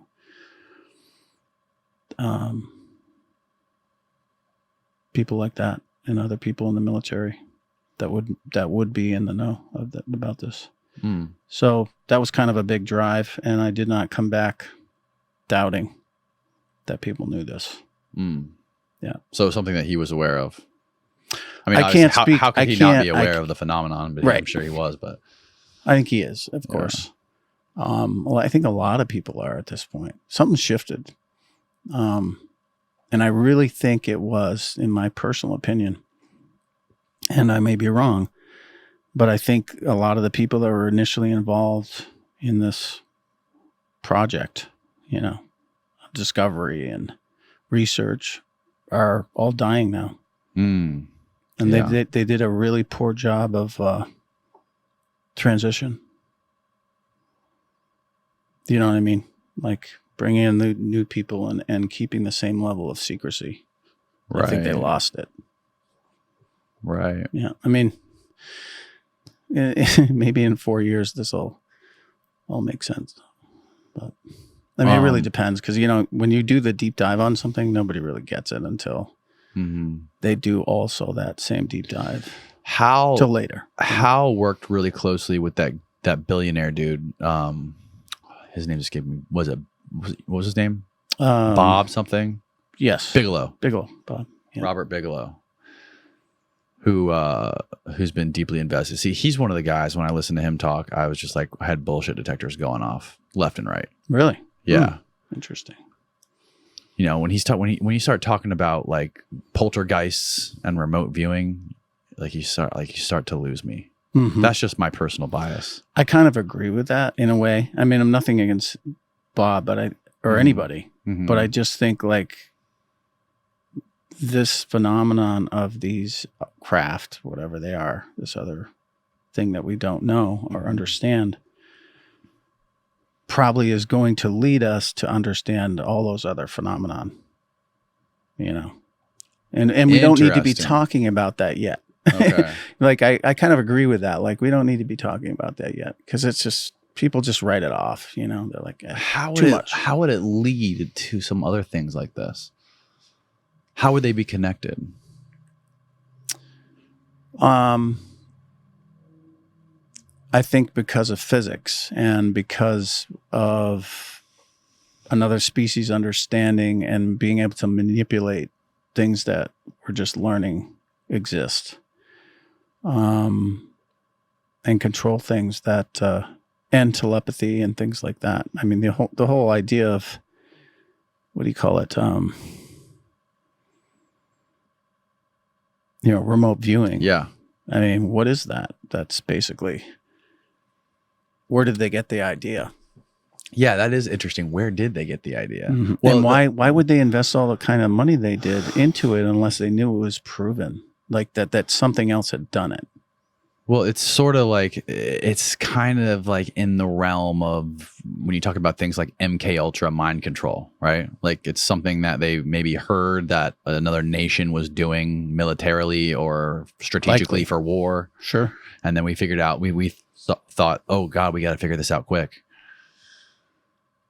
It seems like that's the same thing with all of this stuff. Is like it all comes down to it all boils down to war, or national security.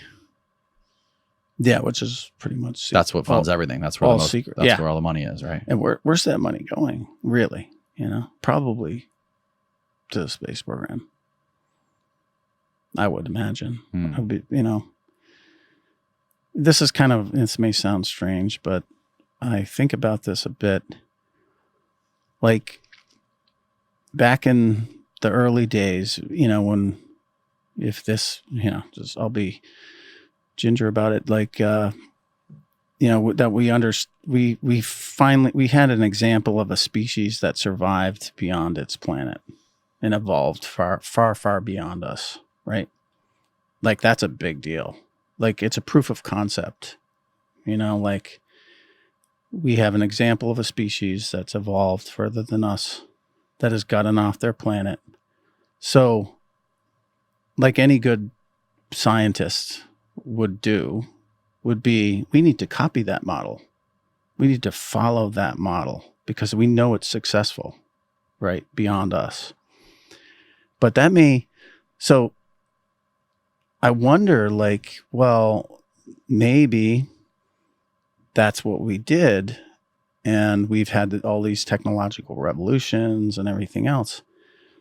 But that's what this other species path was. That may not have been what our path was meant to be. I wonder about that. But I understand, like, okay, we've got a successful example of another species. Let's follow exactly what they did. Let's duplicate them because we know it's successful. But we're not the same. We haven't evolved in the same way. Right. We don't have the same elements on our planet. You're saying that hypothetically this could have happened a long time ago? That we discovered some sort of advanced being and technology and we decided that we wanted to alter our trajectory? Yeah. And that could be what these beings were communicating to these kids, that like you guys are evolving down the wrong path. Like technology, like your tie to technology and the way you guys are advancing is not on the right path. I mean, I haven't thought. I'm trying to understand like how your mind is sort of tying all of your experiences and all your work together. Like, yeah, I have you just have a lot of different thoughts, and they're theoretical, like they're speculative but it's good to entertain it, just to go down those roads and say, this is all speculation. What's there? Of course. I mean, I think the most exciting thing, to be honest, is the potential that we could grow leaps and bounds, by learning something that's already plotted out all the planets that's already are out there. They know what the populations are, what the wildlife on that planet is, or the life on that planet is. I mean, boy, we could take a huge jump in our evolution. And it's kind of in line with the same,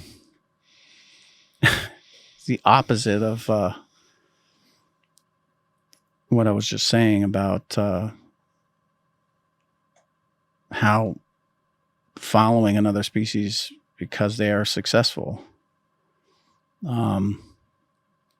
I think is something that has to be carefully done, with the understanding like these things have evolved in a totally different way, right? And that may not be the best thing for us, right? And the technology question, if we go back to that, well, here we are building nuclear reactors on the ocean, right?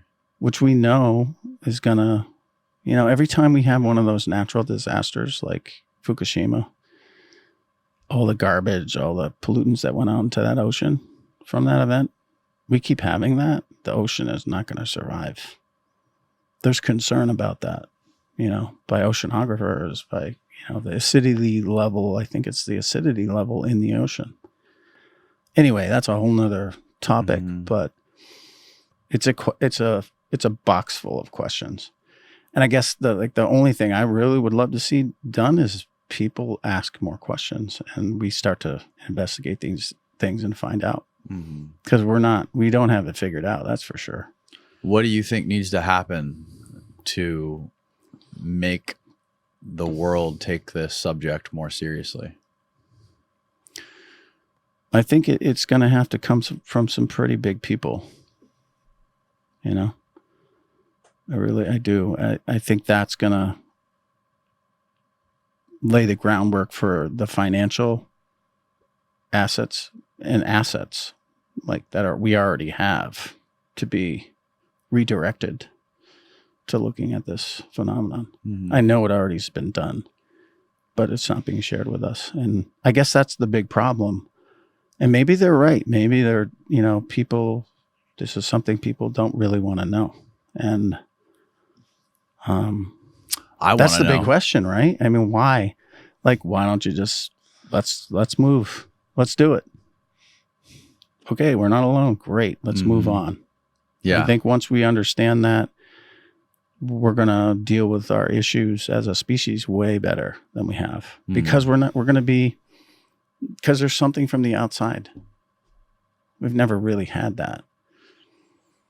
You know, not, it's always been spiritualized or religiousized or something, but just plain matter of fact, there's another animal. And one of the Ariel kids said that to John Mack during an interview.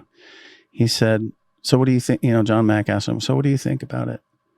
And the kid says, there's other animals out there. I thought that was brilliant. Like, it's so simple, but there's other animals out there. Wow. Yeah. Didn't make the movie. So many great That's amazing. cuts. We could do a miniseries, like 4 episodes, easy, with the amount of I mean, there's so much material. You know, it's so wild that there's no, you know, all of this talk about this and all of this evidence and recounts of experiences and videos, radar videos, but there's still not a fucking picture, a real, like there's pictures of these things far away, like the guy in Australia, but there's no real like definitive evidence of these fucking beings or these crafts that you can look at and be analyzed, say not CGI. This is real. That's amazing to me that they've eluded this. I think they're there. I think they're being analyzed by some really good people. So when they do publicize these videos and these photographs, that they're going to have like papers that come along with them that are so extensive about every little detail. I know that exists. So it's there. It's going to be presented in a very different way, you know, more scientific, not just put on YouTube, Right. but analyzed by really good people. And, I mean, there's plenty of people who have said we've already got that evidence. It's just, you know. Yeah. But how far does it go? Do you believe the story? Do you believe the story of Jackie Gleason, the president taking him to see the alien at Homestead Air Force Base? Where he's like, because he knew Jackie, you know that story, right? I do know that story. Who was the president? I always forget the president. Was it Eisenhower? No, Nixon? I think it was Nixon. It was Nixon. The interesting part about those kind of stories is they persist. Mm-hmm. You know, I'd like, if I wanted to know about that story, I'd like to go to Jackie Gleason's family. Yeah, his wife or talked Nixon's. about it. Oh, she did? Yeah. Well, yeah, she talked about it. She said she knew her husband had always been obsessed with the UFOs. He even bought a fucking house shaped like a flying saucer. That's how obsessed he was. And I think it was in upstate New York. And she said that after he came home from that trip with Nixon, he sat down and he was just like, look, ghost white in the face. that's appropriate. And he basically said that he said, don't let anyone ever tell you that this shit is not real. Because she said that he was just in a catatonic state when he got back, and he told her about his experience. Wow, that's interesting. But it was interesting to hear that, yeah. I mean, it's one of the biggest secrets on the planet. Mm-hmm. And people, human beings have egos. It's like, well, hey, I want to show my buddy this. It'll blow his mind. Yeah. Yeah. I mean, who's he going to tell? Nobody's going to believe him. Mm-hmm. I mean, especially right. Nobody's going to fucking believe him. That's the great thing about it, too, because you can keep a secret because no one's going to believe you. And they propagated that since 1953, since the Robertson panel. They propagated making people look like fools and laugh at them. Yep. And, Stigma. They pushed it. They made the stigma. Right. They created it. They weaponized it. Yep. And it still exists even today. It's amazing how well that worked because they're working on the unbelievable in that line of like, yeah, that's so unbelievable. I'll just laugh about it. Right. Right. Don't take it seriously because it's heavy. Yeah.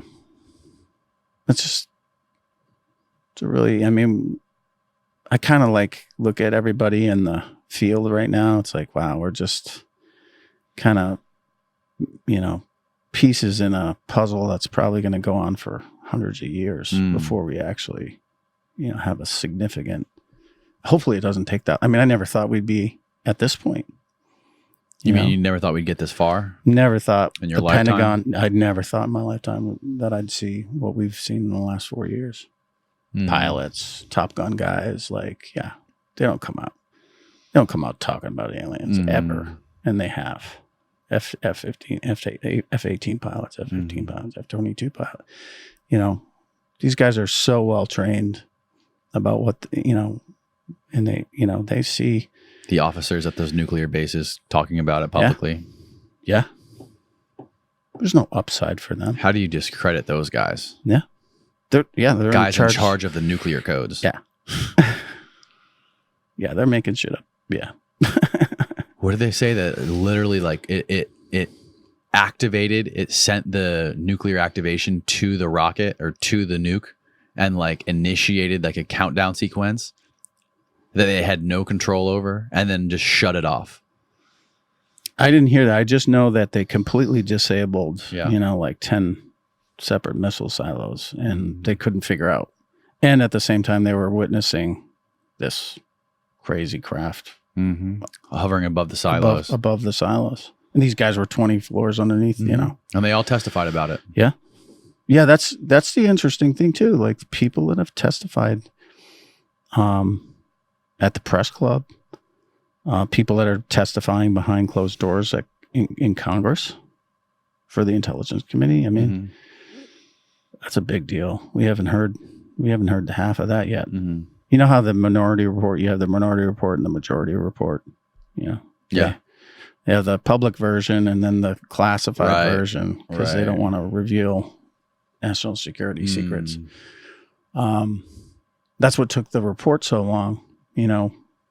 This last report that came out late was the DIA going through everything. And really? Yeah. Making sure. It's a crazy world out there, man. Yeah.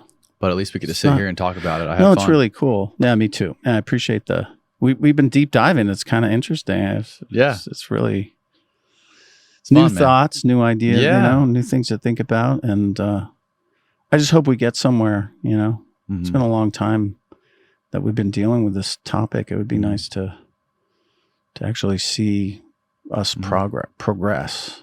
Yeah. And move beyond ideas or ridicule and just let's actually look at this. Me too, man. Because my concern personally is if we don't, we're losing time. If there's another what's their deal? What are they up to? Right. The longer we don't know that, the worse off we'll be. Potentially. I'm not saying it's a bad thing, good. Who knows? I have no judgment about that. It's just we should know as much as we can, as soon as we can. Couldn't agree more. Yeah. Tell people listening and or watching where they can find your movie and anything else, anything more to do with your work online, on social media, etc. Yeah. It's at arielphenomenon.com is a website. And then you can get the movie there. But we're also on Amazon and iTunes and all the streaming platforms at this point. Arielphenomenon.com. That's the website. Okay. And then I'll link it below for people that want to see it. Yeah. And highly recommend it. Very good movie. Thanks. A lot of good people put a lot of time into it. And a lot of people volunteered their time to do it. There's so many people that eventually will be thanked for their efforts because people let me stay in their houses for when I was in Africa, and man, people were just amazing because they knew I wasn't some corporation driving this. It was hard. Cool, but man. Good stuff, man. Yes, sir. I appreciate it again. You too.